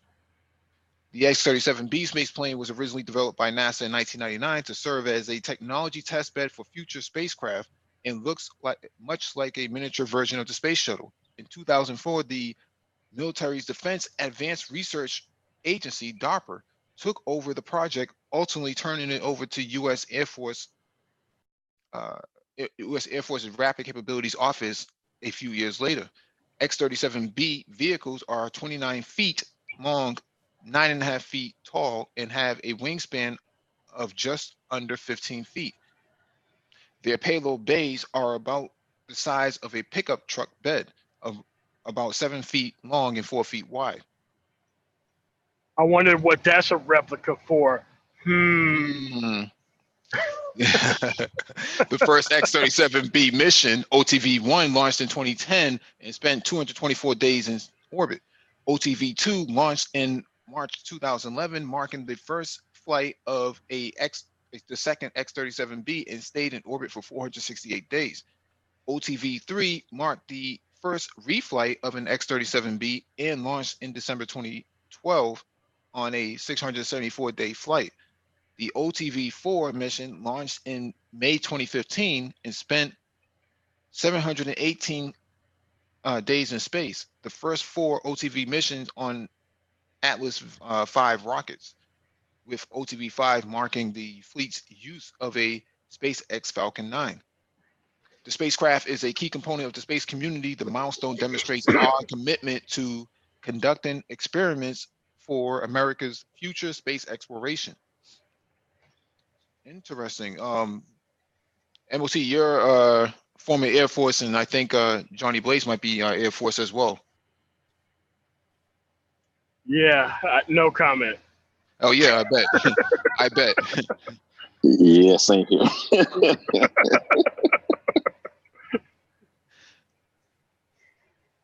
Interesting, man. You know, the latest contraption that they tested on there was something to do with heat, thermal. So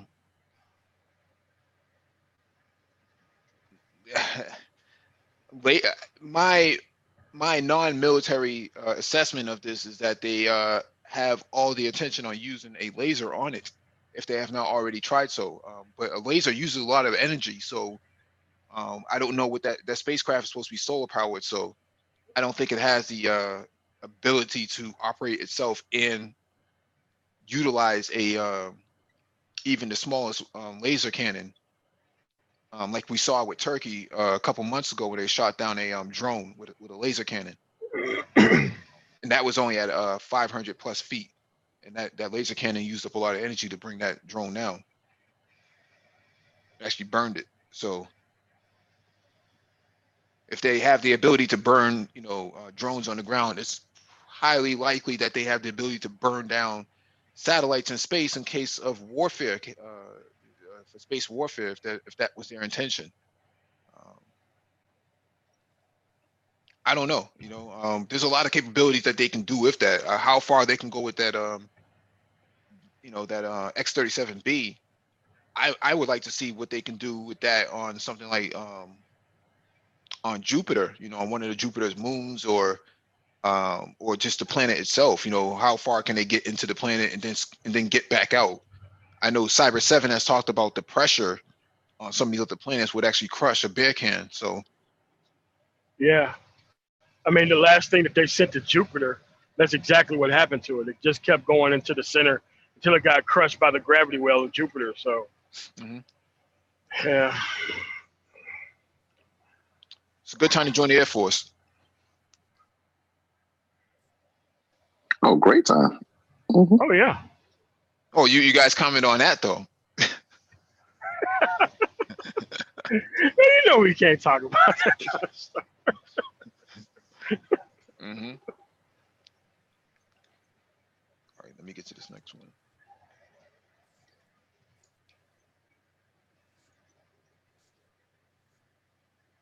Where's DE Raptor, another Air Force guy who probably has Ixnay on the X-37A?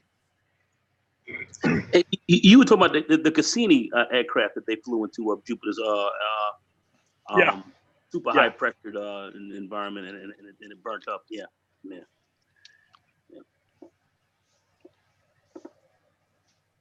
Was that crushed by the gravity, or was it crushed by the atmospheric pressure? So the atmospheric pressure, it says it's incredible. You know, it was incredible. But they got a lot of very interesting information as they were going into its death dive. But yeah, Jupiter has got unbelievable pressures there. They found it had a lot of water as well, but it was you know, of course it was more in a gaseous form, ridiculously high winds, crazy high pressure, and they think the center of Jupiter is really metallicized hydrogen. That's how great the pressure is. So the pressure is so strong going towards the center of the planet that hydrogen itself actually takes on a metallic type of structure to it, and it has a ridiculous magnetic field. So that's why they feel that the hydrogen is operates. It's almost like you got liquid mercury there, but it's hydrogen. Crazy. That's the kind of pressures we're talking about. Not hospitable for us. Mm-hmm. All right, this next one is from The Independent. NASA reveals breathtaking selfie from Mars that is unlike any before. The image is actually made up of 57 individual pictures, all stitched together to make one that commemorates a breakthrough moment of the rover. The experiment the lander can be seen conducting could help scientists understand whether life existed on the planet billions of years ago, when it would have been a more hospitable place to live. It's the first time that NASA actually, has asked the rover to conduct a chemistry experiment in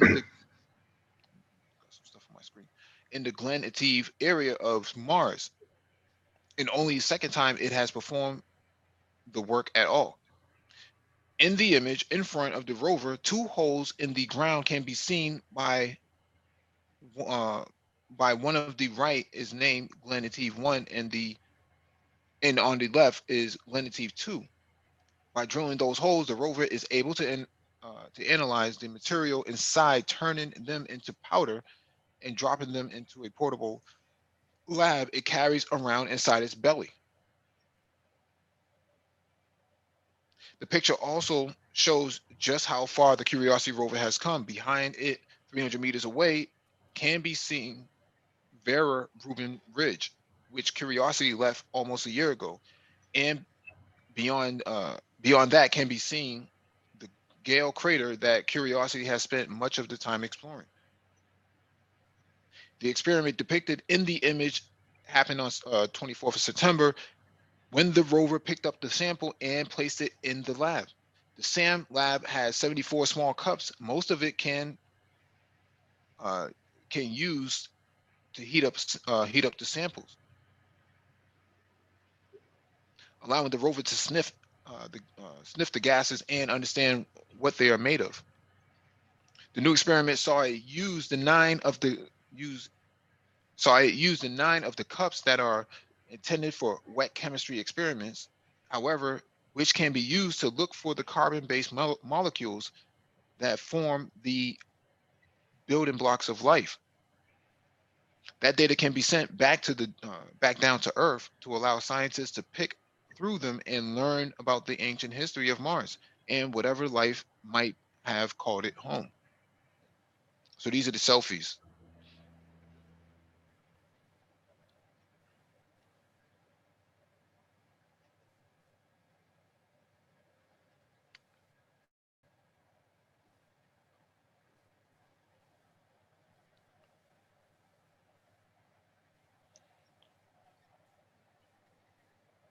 Interesting.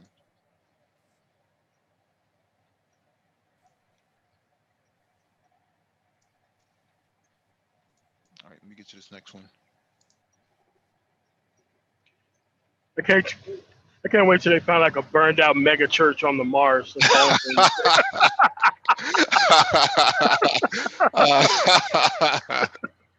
Oh man.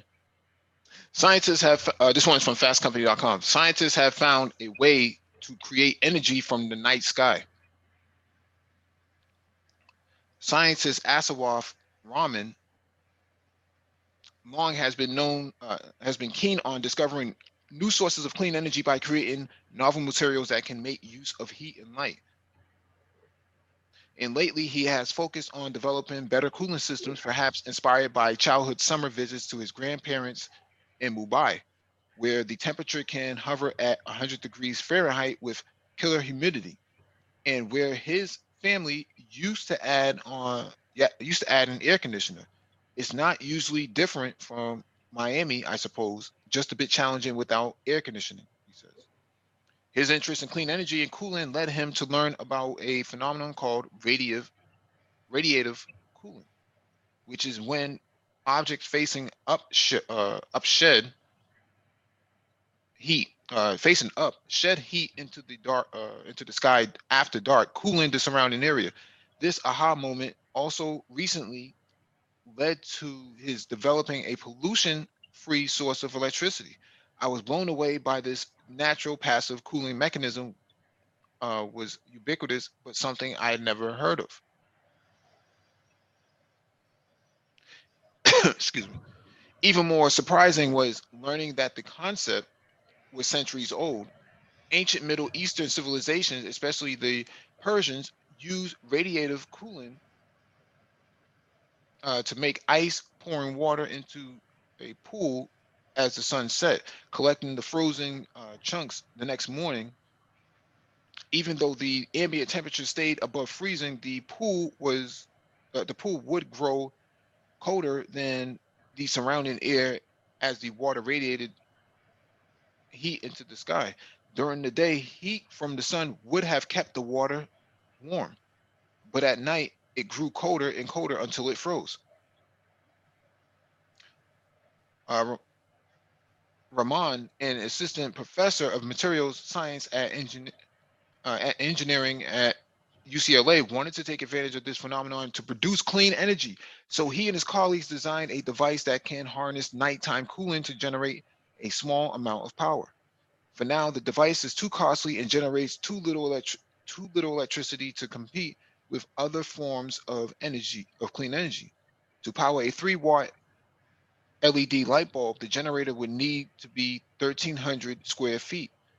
Rahman says he believes scientists could get that number down to 60 square feet, and they could also lower costs enough to make it useful in remote areas disconnected from the power grid.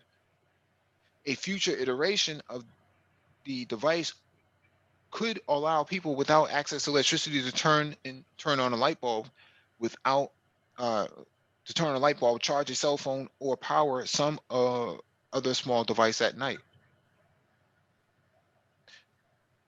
There are also low power sensors. Think monitoring oil pipelines or weather and climate monitoring in the Arctic, he says. The combination of remoteness and low power needs make them a great fit for this device, especially in polar northern regions where you have little or no sunlight for a large fraction of the year. Alaska. His invention is deceptively simple. It looks like a small disc propped up on 4 legs. The side facing up radiates heat into the night sky, while the side facing down is warmed by the surrounding air. Sandwiched in between these two surfaces is a thermoelectric generator, which uses the difference in temperature to produce power. So this is the picture of the device here. We've covered this article before. I'm not sure why this is new now, but it's interesting to see that they've able to get some progress in that.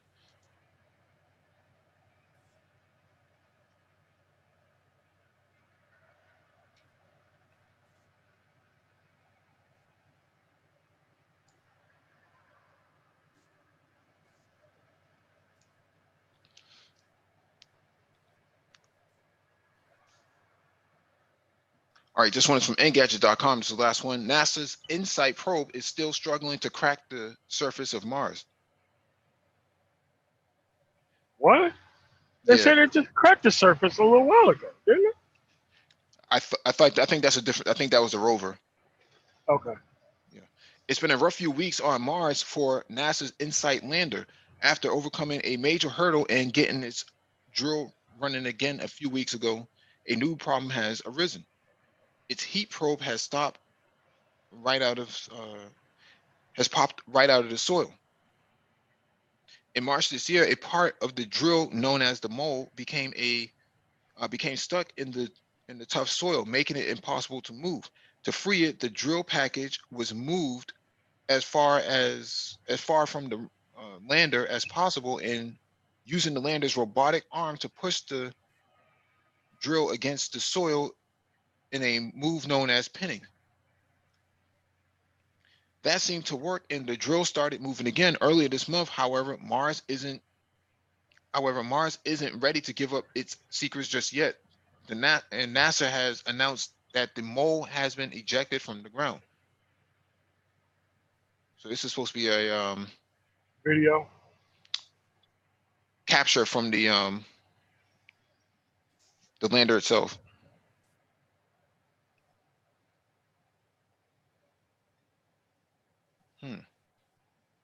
I thought the surface was pretty soft up there. In a blog post, NASA explained that the mole has backed about a halfway out of its hole this past weekend, likely due to the soil conditions. That means that the team now needs to calculate whether they can move the robotic arm away from the mole so they can see what's going on with the soil in more detail. It's not all bad news for InSight. However, the lander's seismic experiment for interior structure says instrument is collecting data on the Mars quakes which shake the planet's interior, which can help scientists learn about the interior structure of Mars. And there are even audio recordings of the sounds of the planet you can listen to. The InSight team will continue testing ways to save the stuck drill. One possibility observed in testing the Earth is that soil could fall in front of the mole's tips as it rebounds, gradually filling the hole in front of it as the mole backs out. They said on Twitter they will announce their plan for the drill in the next few days. Interesting.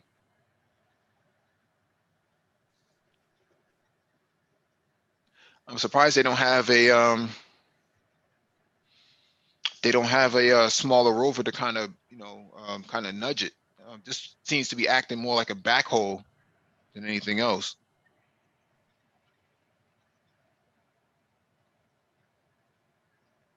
Interesting.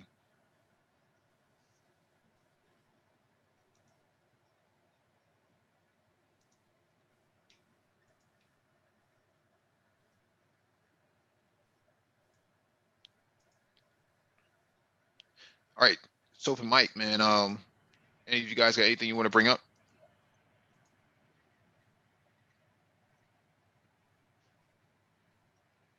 Johnny Blaze, Nagone, man tomorrow. I mean, it's also some pretty good stuff with this Mars thing, man. But now you combine what's going on with this rover with these rats, and like Super Trish was saying earlier, I think that's going to be our. I'm trying to get the right words here, but that's going to be the stepping stone to us on Mars, and I think other planets. But what would you do on Mars, though? Right? Like, there's no infrastructure up there. Well, Not yet. I think Mars is going to be a planet at some point in time. I'm saying these, we're looking at it through 21st century eyes, but there are going to be some 23rd and 24th century solutions on that planet with respect to what's going on down here. I think we're going to possibly maybe change the environment on that planet where it might be habitable for humans to be. Now, mind you, this is going to be a 23rd, 24th, maybe a 25th century problem for them to solve. But I believe we're going up there now to kind of start that. That's what I think the ultimate deal is with that, to really make that planet once again habitable, have an atmosphere, have water, and terraforming that planet. We certainly know how to, how to increase the greenhouse effect. We certainly know that. We know how to do that. We're doing that here. We could potentially do that on that planet, and make it habitable within 100 years. That's a possibility. That's what I think the ultimate utilization of Mars will be. Something else also, Mike, that article you did on the recycling of the plastic with the asphalt, I could see something like that being utilized on Mars, because now you got all this plastic here, all these landfills. Now you can take this stuff to another location and utilize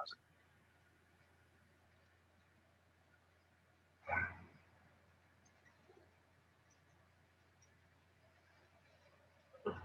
I was personally thinking that we can pay some of these people reparations and get them off the planet. They just have to leave. Exile them on Mars. That's right. That's right. Exactly. You can have all the money you like, but you gotta leave. A planetary penal system. That's right. Interesting. But I do think our goals are going to be a little bit bigger than that. I mean, so is there like any natural resources on Mars? Well, it seems like they had water there before. It seems like there are minerals and the things that are there, but the planet is just so dry. It's dried out for over a billion years. From what we could see, but we really don't know. I mean, there are people that are saying that there's all kind of stuff up there. So who knows? But I think we'll get a better sense once we start to put men on that planet, and see how that could work out. But it's got the same hours as as the Earth does. It rotates. Very, very similar. It's a little bit further away, so it's a negative 130 degrees Fahrenheit on the planet, so it's very cold. But that could be changed. You could actually heat that planet up at some point in time with a thicker atmosphere. So it's who knows? I mean, there's who knows what's up there. There are folks who believe that there was life there before.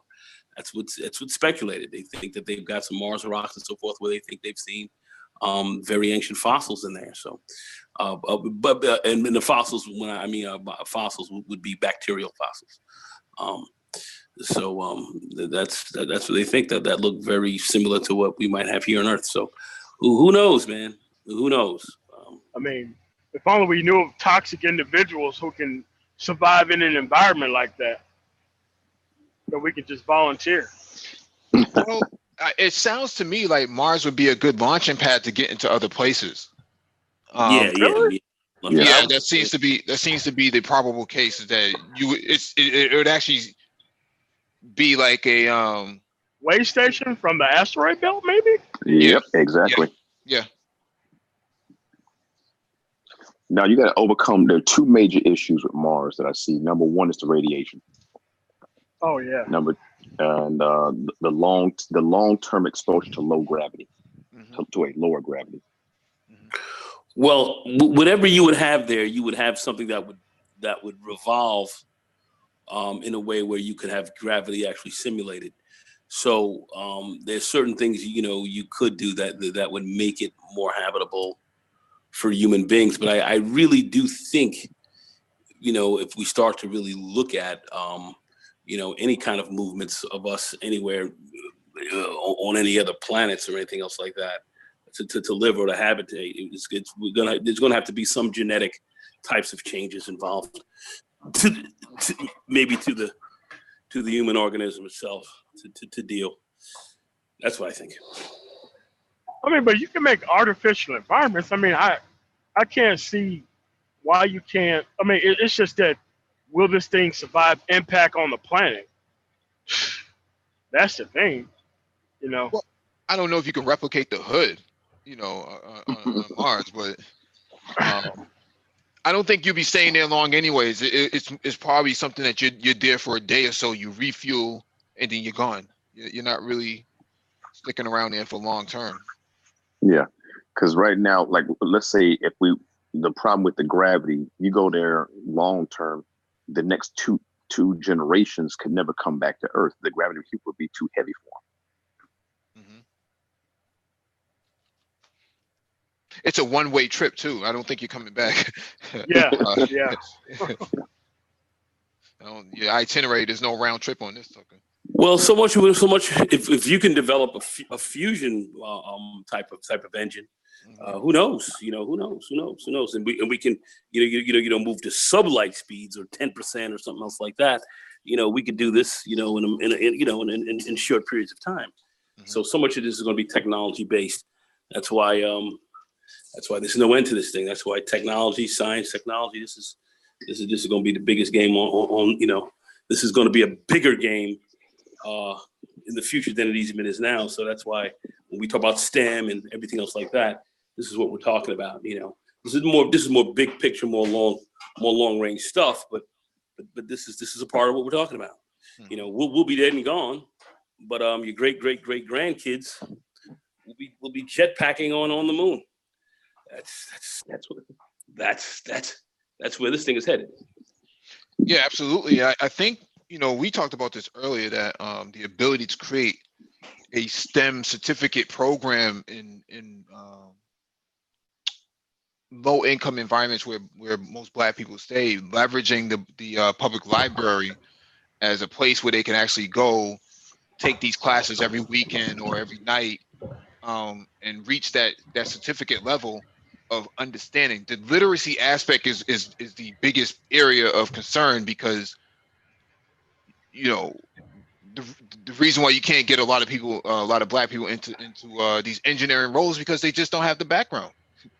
Kind of hard to get into some of these complex roles if you don't have some form of literacy to begin with, and that, you know. Yeah, but you also have to have some form of parenting that cares about this stuff too. That is true. But I mean, Johnny Blaze works in the academic field. He could probably speak to that. Well, I can tell you this: I've got interviews, as a matter of fact, this week for students to get into my program, and I'm not even sure what I'm going to get. I interviewed a young lady last week. She was in the nursing program, couldn't make it. Now she wants to come over to my program, and I'm like, do you understand the level of science that we get into when dealing with radiation? And I'm trying to explain this to her. Like you said, it's parenting. It's that home life outside of school. And I deal with adults. I would have figured that VA was, you know, I don't know part of DMV you are in, but I would have thought that, you know, that area would be pretty Northern strict. Virginia, yes. I mean, I'm not too far from I'm down near Norfolk, so I'm down, you know, Virginia Beach, you know, down that way. Now there are some parts that, you know, great academics, but then the other parts not so much.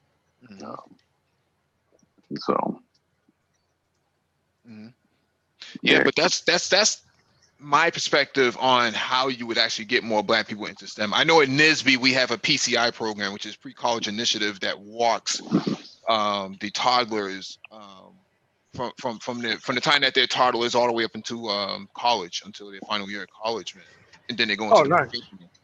So that's cool. Which is where I am in my mentorship. So I'm in that area. Now I will tell you one thing, man. Most of our students, you know, it's about 85% female. You know, I mean, across the board in the university. Now, I will say down on in what I call the science and technology, is definitely more men there, but it's a smaller number. Yeah, like Prophet of Thought says in the chat, piece of Prophet of Thought to TPOT. Engineers are not grown, they are trained. Yeah, the thing is, there has to be a desire. The problem with Black culture is that it rejects all the things that are progressive and it takes on all the most regressive aspects of human life, man. And you're battling that more so than you're battling the literacy itself. So we have to make um, academic achievement sexy for Black men, for BMs, because as it stands right now, man, I've never seen a group of people reject their men based on their academic prowess. It's really, really strange, because with other groups of people, especially Indians that I work with, man, they look down on people who don't achieve. If you're an Indian person who comes to the United States and you work at 7-Eleven, you're a failure to them. You should be doing more. You should be a doctor. You should be an engineer or something. You should not be working at 7-Eleven. That's how they see themselves, and they kind of separate themselves from those people who did not do well for themselves.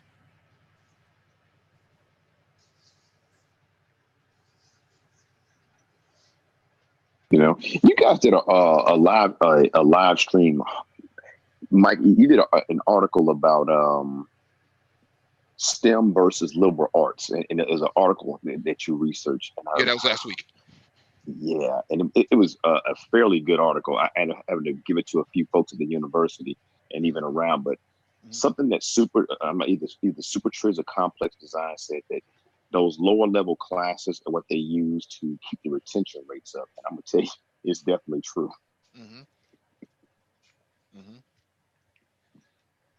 And that's what they end up pushing all the folks who just can't, who don't really have the academic potential to go in the higher level stuff. And I'll take they'll force folks into different programs just to get them in seat. And then you can try to get into something a little bit later. Right. But I think the way learning is the technology is changing now, like Khan Academy and all these other things, man. All these other little platforms popping up. You're starting to see a shift in how people take on post-secondary education as a whole. You know, you have micro degrees and nano degrees now, and things of that. You don't have to go to school for a whole long time. I think that's some of the stuff that I've been pushing, you know, for things like NISB, that they should be more instrumental and more impactful in these areas. What we call SGI, sustainable, or SDGs, sustainable development goals. How do we leverage the technology and the information available into a deliverable format that is going to be digestible for Black people? How do we do that? You know, it's one thing to say, oh yeah, you can go to D1 school, go to MIT, go to Stanford or something like that, but how do you make it accessible for those who don't have the resources to actually go there? And how do you get them into this field that's growing faster than, you know, they actually know about, than they can actually understand? Because you don't want to, if the objective is to get people out of poverty and to rid poverty in predominantly Black neighborhoods, you have to deliver education in the same way you deliver Amazon packages or food, like from Grubhub and stuff like that. There has to be a better approach to how we deal with academics. Yeah, but most of the academic problem has nothing to do with the children. It has everything to do with the people who have the children for the most part. And what I say do is, like, you know, man, just turn it over to the military and let them do it. You know, just have them go down there and just set up a military installation, you know, put some nice walls up, you know, and just train everybody there. Pay them and just train them up right there. Well, they don't even have to leave. According to some sources in what we call the Black manosphere, people who join the military or have anything to do with the military are also gang members. So you actually join the government's gang. So therefore, you have no credibility, no street credibility anymore. It's all. So I'm an international blood and crip once I join the military? What? According to them, according to those sources, Don't shoot me, bud. Wait a- I'm just the messenger. Wait a minute. So that means that I have more street cred than they do, right? Probably. Wrong? Oh, nice. I guess your social security number is your tattoo. Oh, nice, man. I guess that's how that works. Oh my I goodness. mean, but they think people are gang members. I mean, you technically are, but why would they be worried about that? Competition, maybe? Like, I don't know. I guess because their affiliation puts them in incarceration, and your affiliation advances you in life. Oh, right. Yeah. I mean, it's just another way of equalizing their failure to try to make it look like it's something that it isn't.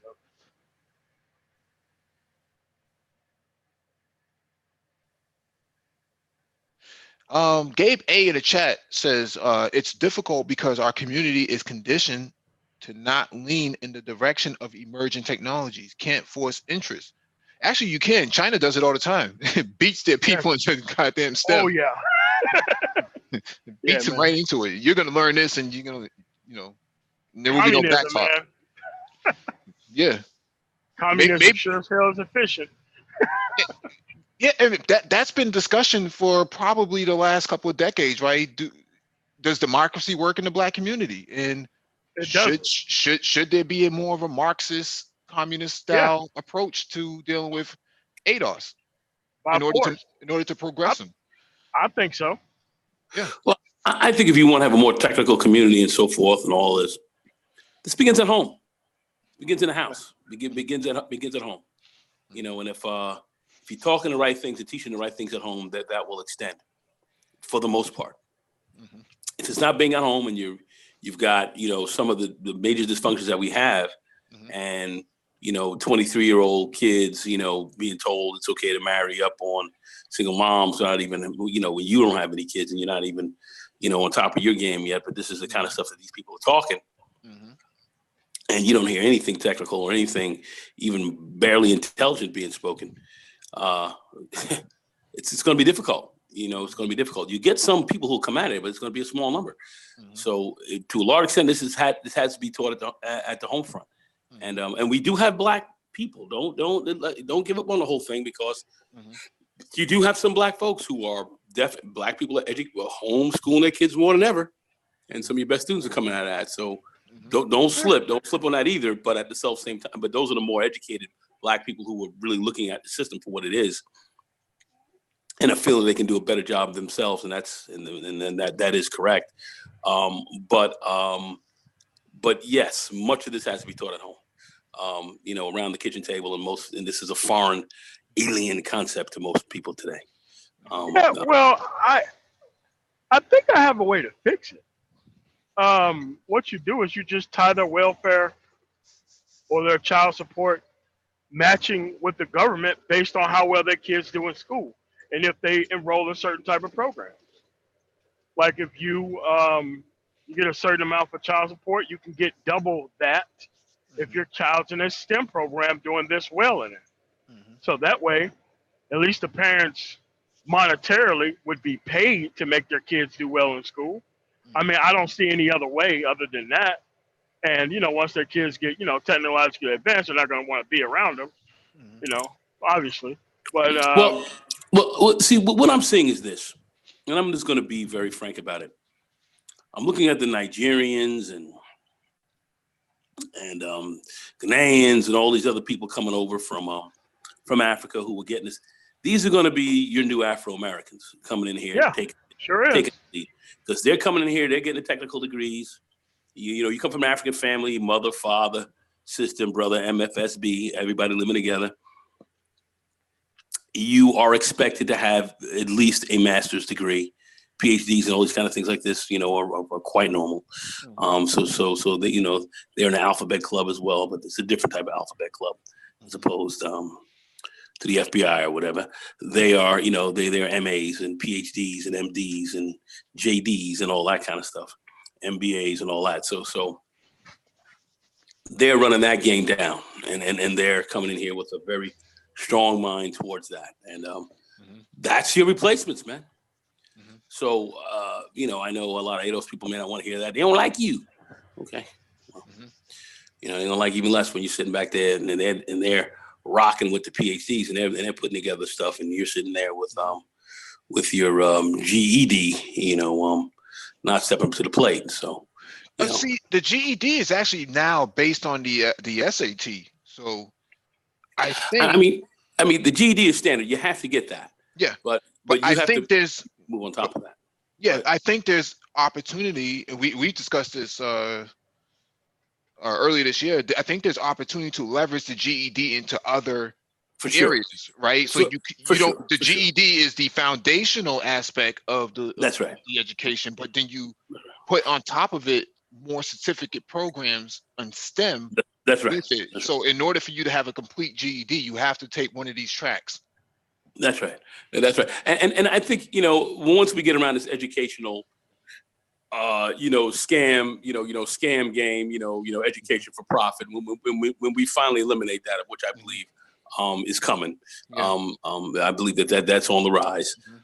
When that hits, especially when these millennials come to power as they get older, that this shit is over. That is, there's going to be some changes. And I think we're going to see a lot more of that, and definitely getting the certificates, getting specialized training is where this thing is really going to be. And you can obviously see just through how this technology is growing, how specialized you can get, and how much greater this thing is going to grow. So this thing is going to go out for that and beyond what we can see. But the name of the game is to be certainly be on the field, be in there. And we have to push out at home. I do think what MOT said makes some sense. It's like incentivize these people, through by way of the government, to incentivize them to have kids in these types of programs and pay them to do that. I think that's a great idea.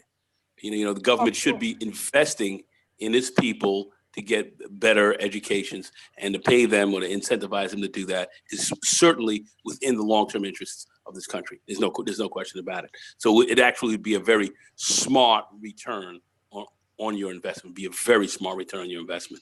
Very, very smart return. And I think they should also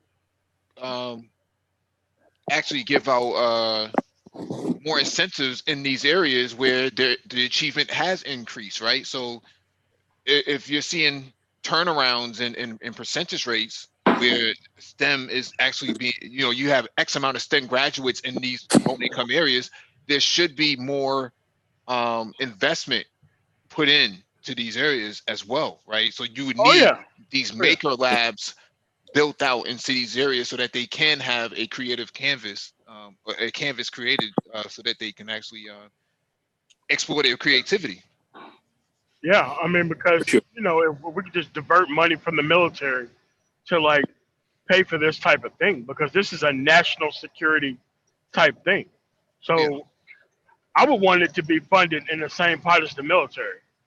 So that way the funding don't get cut if you connect it to something like, the Farm Bill. So. Right. Yep. Right. Yep. Yeah, there's a lot of opportunity to have these discussions, but if you're not politically organized, man, it's going to be very difficult. Yeah, it's crazy. Yeah. Because most of the people who have the kids, they don't want to be politically organized or take care of the kid. It's kind of a wash. But at the end of the day, it's going to take something heavy-handed and top-down to make these people focus. And it ain't going to be something, because they're not listening to us. So, maybe they need some less than melanin component to kind of push this thing to them. No, what the black community needs is a Miles of dung.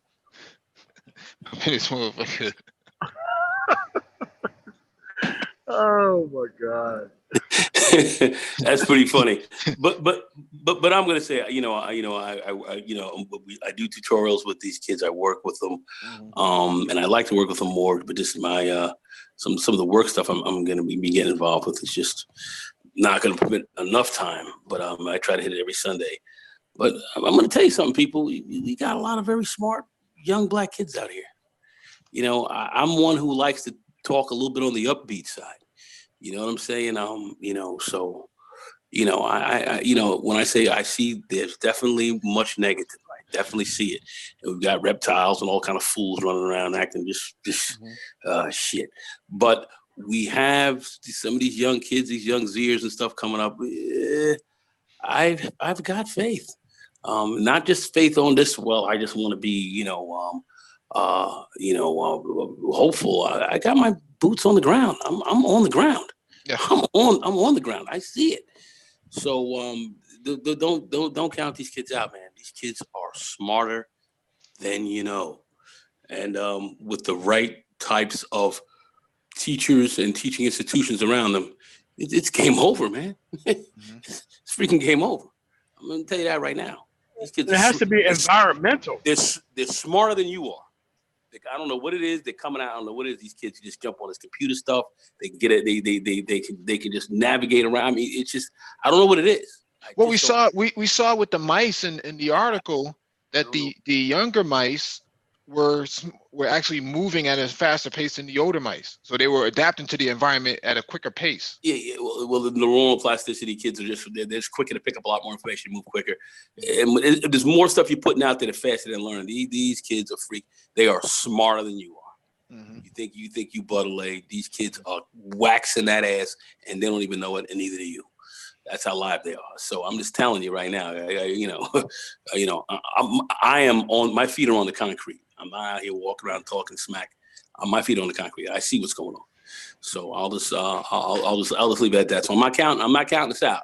So for those who are, I'm sorry, I can't roll with you like that. I'm just telling you, I see things differently, with good reason. And I'll just leave it at that. Okay.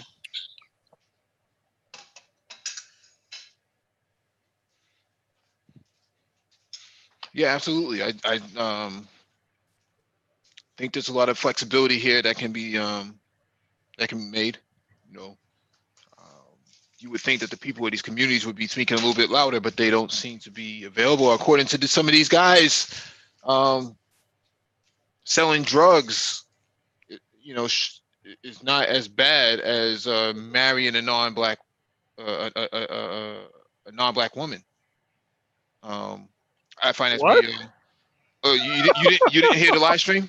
You didn't hear the live stream? Oh, God. That was terrible. Oh, That was absolutely terrible. I'm with MOT. I say, send them to Mars, get them some hand-me-down Mad Max chainmail coats, jackets, and blankets, and send them up there. And just a lifetime supply of Christian Brothers and Old English 800.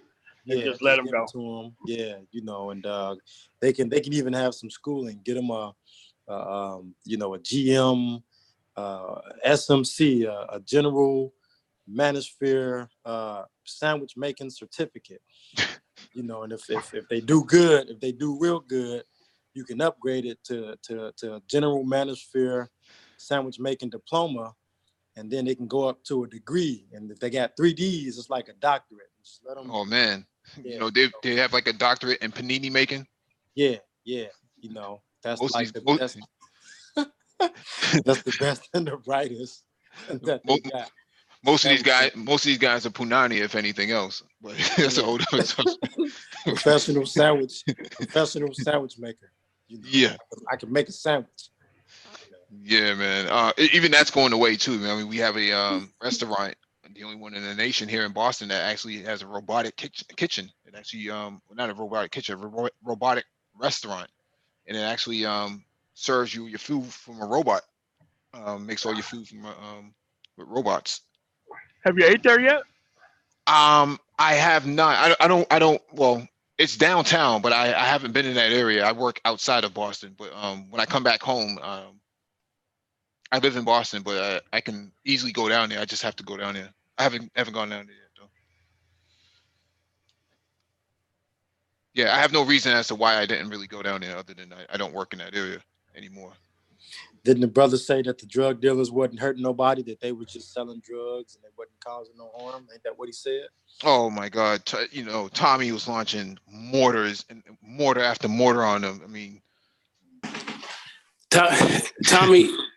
I mean, homie not only lost face, but Tommy hit him so hard in the face he had no face left. Yeah. So when you come up making those kind of statements, you got to get torn out the frame. And this So is the the kind of statement came out of the mouth that, like, these so are they the think kind of selling drugs were like Tums and like hold on a second. Halls? Like that's These what they think they were selling? These are the kind of statements that we have to get. You cannot get on media or any intelligent platform if you want to call it one and make these type of statements. Those they can no longer exist in our. We can't have those kind of statements being made in the community. That's got to come to an end. The Beta 1, they call it the Beta 1 Classroom Network Shopping Cart TV _ 1.2 of 3. That's the channel. Yeah, you have to hear it for yourself, MOT. It's very. I sent the link to Nagon. They're terrible. Yeah, Nagon will send it to you, but it's something that has to be acknowledged, man. That not just from an anti-defamation standpoint, just from a intellectual standpoint, that has to be challenged. Like how someone could formulate an opinion like this and not blink twice at it is like it's something to be admired, man. Like, how did you come up with that? I've often thought in my spare time, I just don't have enough time. But any of you guys remember when 50 Cent was feuding with Rick Ross and he was killing him every weekend with the Officer Ricky show? Like that parody that they had. Somebody needs to do a parody of those guys over there every weekend. Oh, that's what Suge is there for. That's what Suge does. That's his job. Oh man, have a parody and like calls it conscious comedy. Oh my gosh. Yeah, that's what he calls it. And just start lighting them up every weekend to run them off. Oh, he's been doing that for months. Yeah, he's been doing that for months. I don't have the same talents as this guy. I don't know if any of us do as well. And we don't have the time, but we do have time. We do have time to rebut a lot of these statements that do get made. And you know, I actually get pleasure deconstructing their arguments and throwing it right back in their face, you know, like spitting a loogie in the wind or something like that. If you like it, I love it. Yeah, because I just find it interesting that they make these comments, man, you know, that the drug dealers sent Frederick Douglass to college or something like that. I found it to be very dubious statement. That's a ridiculous statement. In fact, Frederick Douglass, when he went to get his freedom, he went to Ireland and he went over to Europe and he raised most of his money over there. Yeah, you call him a Wait, you mean he had a passport? He had a passport? Oh man. Passport king. He raised most of his money for him to get free in England. That's blasphemy. Isn't that blasphemy for them? Like a passport? You know, and he actually started to roll with a lot of Irish solidarity, talking about how the Brits had enslaved them and how they tore them out of the frame and all that. And they looked at the movement of African Americans here in this country very similar to their plight in England and Scotland and so forth. I mean, you know, from Ireland and Scotland and so forth to separate from the Brits, and they gave them plenty of dough. So I mean, if you understand this story, these people talk craziness. And the name of the game is, you know, when you hear it, you bash it, you blast it out of its shoes, and you keep it moving. Because these people are not making any sense. And I understand what some are trying to do to legitimize themselves as a legitimate aspect of America. And can we say that crime has played a role in building America? We certainly can. We certainly can. But when it comes to Black America, Afro-America, crime was set up as a way for us to be separated, isolated, and taken down from it. It was used to something. It was used as a method to hurt us. We didn't benefit from any real criminality we had. And when you look at the drug dealers, who they were selling drugs to? Selling drugs to their own people. You know, where the crimes going, where all the murders going, murdering ourselves. It wasn't like you were moving to a foreign group and were moving that there. You know, the opium wars and everything else like that the Brits and the Americans got rich off of. Was off of Chinese folks. It was you didn't have a heroin opium problem here in the United States like that. You started to have a little bit of a problem in San Francisco, some of those areas where the Chinese were, and you saw, you know, we came in with very stringent or some of the most draconian immigration laws that you can think about during the turn of the from the 19th century going into the 20th century. But England and the United States were de facto narco states to break China down, to open up their markets, to take control of the opium trade and everything else. So we sold to other people, so the United States sold to other people and drugged out a whole other crew, of which the Chinese took a very draconian measures in coming off of drugs. They killed the drug dealers and they killed addicts and everything else like that, cutting off the heads in the middle of parks and all this kind of craziness, where they brought a terror wave, so people realized if you were going to do this, this was going to be your fate. So seeing somebody get their dome piece removed in front of you is a great disincentive. It's a great disincentive. So that's kind of what they had going on. But what we're talking about, they try to make themselves equal to what was going on there. It's crazy. You weren't even controlling your community. You were destroying it. Is there a historic example anywhere in the history of man where the jester became a king? I haven't seen one. They think jesters can become kings over there. I've never seen a jester become the king or the fool become a king, let alone the wizard. I have heard the king of jesters, and I have actually heard of the king of fools. I've heard that. Yes. The king of the hobos and bums. I heard of King Damiette and King Sigma.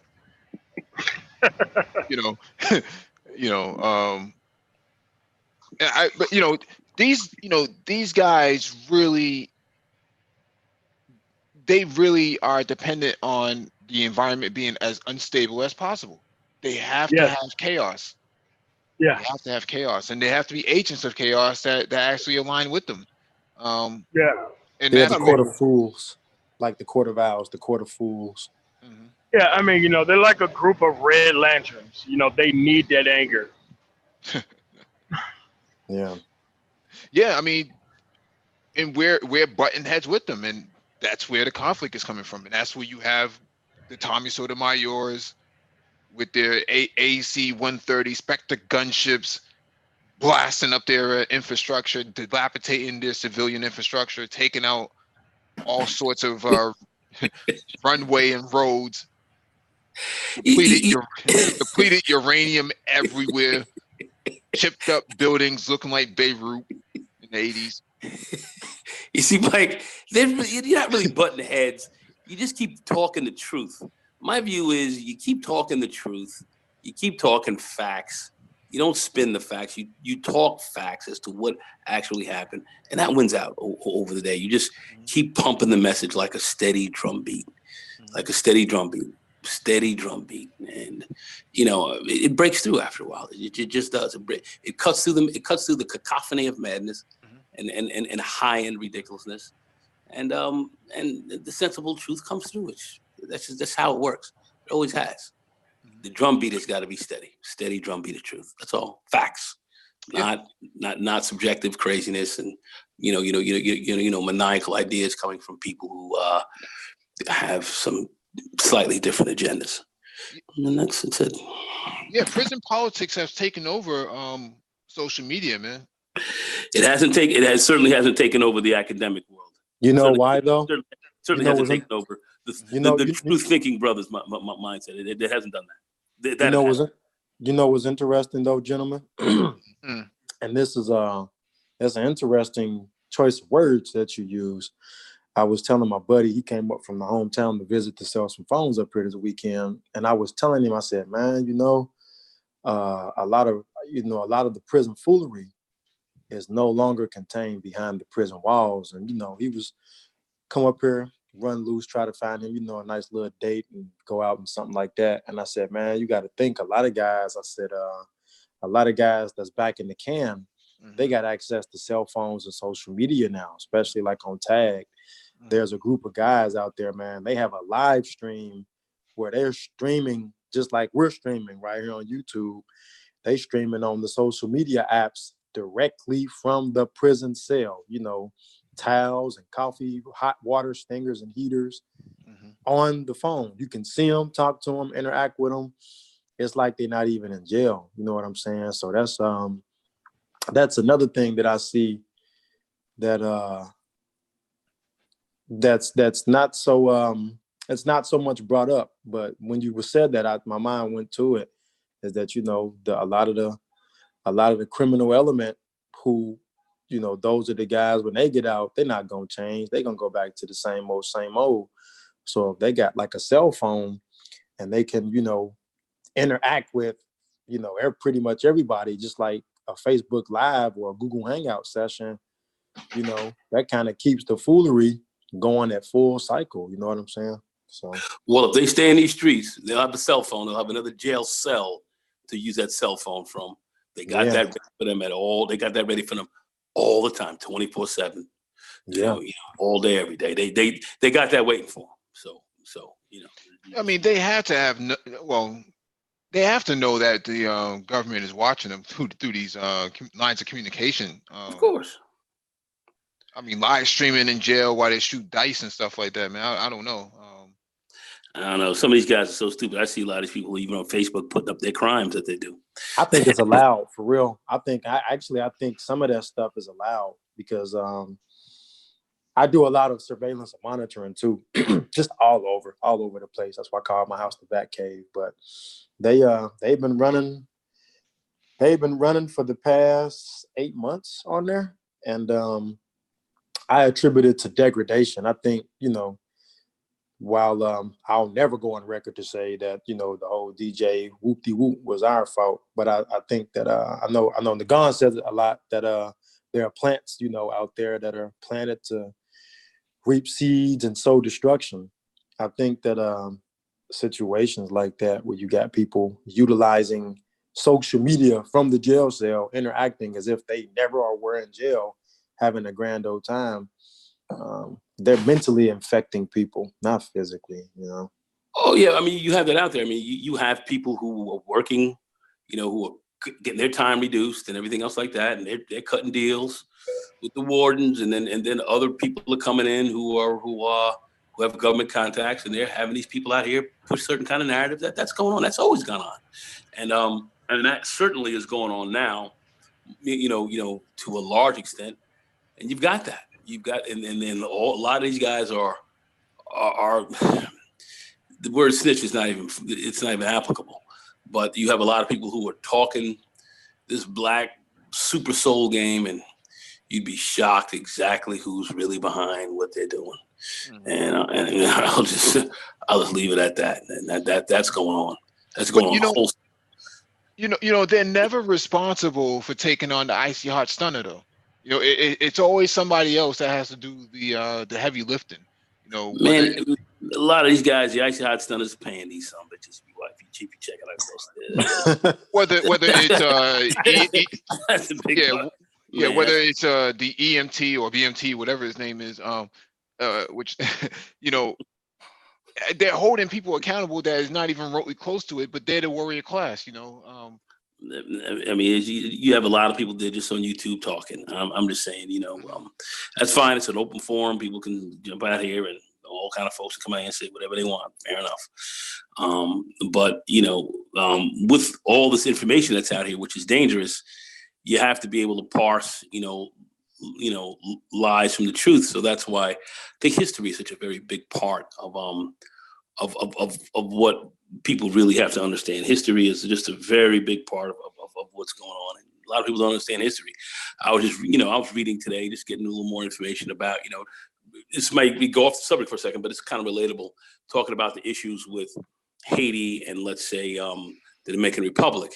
But when we start to look at this history, we start to see that, one of the former presidents of Haiti, working with one of the former presidents of Dominican Republic, over sugar, over the sugar trade, which was very, very, very profitable, kind of had a de facto slave system that they put in there. The Haitians were selling their people to the Dominican Republic to work their sugarcane fields. Mm-hmm. And when you see a lot of the issues that are going on today, that has spilt over from that time, but no one talks about that. No one understands kind of, where this racist or some of these other issues come from. But that was something that the ruling class in Haiti and others kind of set up for their own people, as they made millions of dollars on this de facto slave trade that went on in the early 20th century. Nobody talks about that. That's part of the issues that you see ultimately affecting Haiti to this very day. So the elucidation of facts and real true information has to come out. And I think that's the key thing. History is a big part of what we have to really lay down for folks to really get a good sense of where we are, where we're going. And this has to be done by us, not by anybody else. Because you're not going to get the facts. Anyway, let's see. Yeah, Vic in the chat is asking Icy Hot Stunners. These are Icy Hot Stunners right here. This is the swirler's choice. That's what they aspire to be.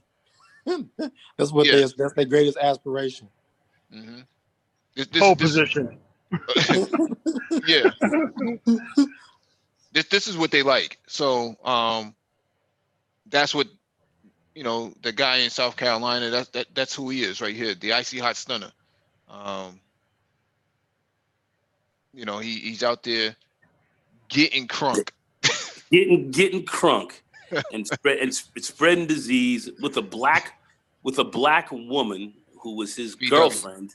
Excuse me. I'm sorry. A BW. Scratch that. I thought I was in the hole. I'm sorry. Anyway, with the BW that was helping him run syndicate on this. Mm-hmm.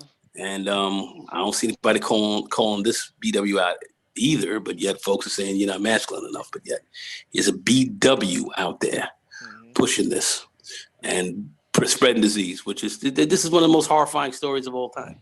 It's just that wig calling for her real hair to come out. That's what it's calling for. That wig calling her out every day. That wig is playing her. Like the ventriloquist from Batman. That's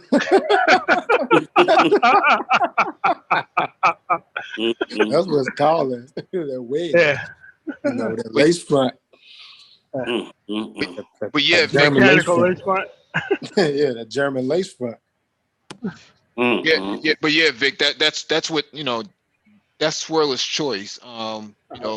Automatic Mitsubishi Eclipse, with AutoZone hubcap, style chrome on Walmart. wheels. Walmart. Yeah. Family Dollar. You know the ones that. Oh no, the dollar. Yeah, they sell them by the register too. Like, they look like Halloween masks. The same material.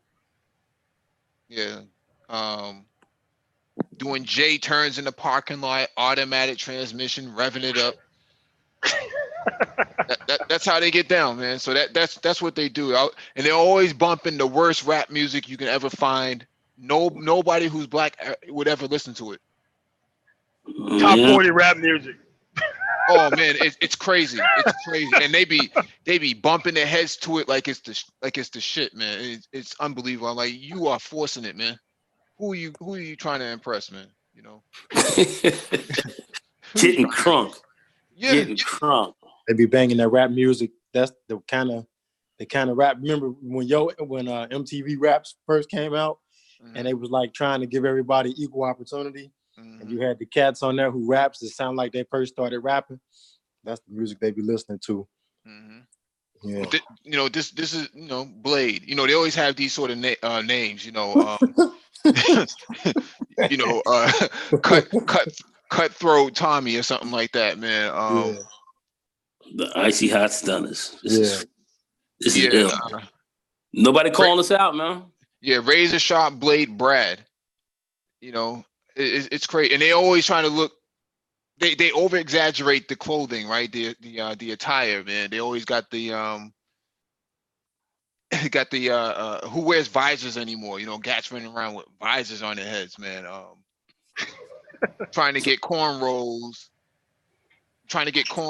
in front like they're mixed, like they're biracial. Like, oh yeah, I seen the guy. I actually seen the cat, man. It had to be like the dead of summer, and he was visored out with the rainbow colored visor, like the multicolored visor, with the headband, with the cutout skull cap, and it was like 90 degrees, no clouds, all sun. Oh, He ain't man. have no water, he ain't have no juice, no nothing. Pants was on Omega Sag mode. Oh yeah. Oh yeah. Omega They- Sag. Damn. Omega Sag. Yeah, they always got shell toe Adidas or some Nike Air Forces all bent up, man. Just they're like the worst form of niggertry that you can ever find, man. And the swirlers love them. They love them. Can't get enough of them. Have babies buying concert tickets or everything that you can imagine. So, but I'm glad all of this is coming out because it allows people to see who's on whose side now. So I actually appreciate this. So Well, let me just say, I certainly don't appreciate, not only the women who've gotten the disease, which is terrible. We can, folks have gone over that and but what about some of the guys who are walking around talking, backing all these women up and saying these are my queens, and they've been exposed to this themselves and don't even know it. Yeah. I mean, this is why I say that there needs to be a STD database. Has to be searchable, pictures and everything. Yeah, but this is what they like. Guys laying down in front of their automatic transmission vehicles. Priuses. they love it, man. They love it.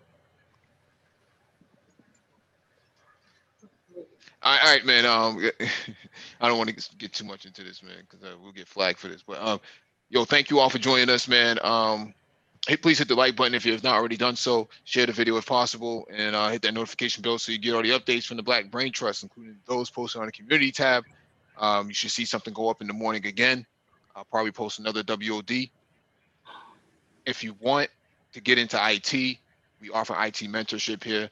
If you're trying to go from one IT position to the other or to another, we offer coaching. If you want your resume looked at, salary negotiations, as well as recruiting. You want to, if you're in the New York area, the tri-state area, you're trying to get a role.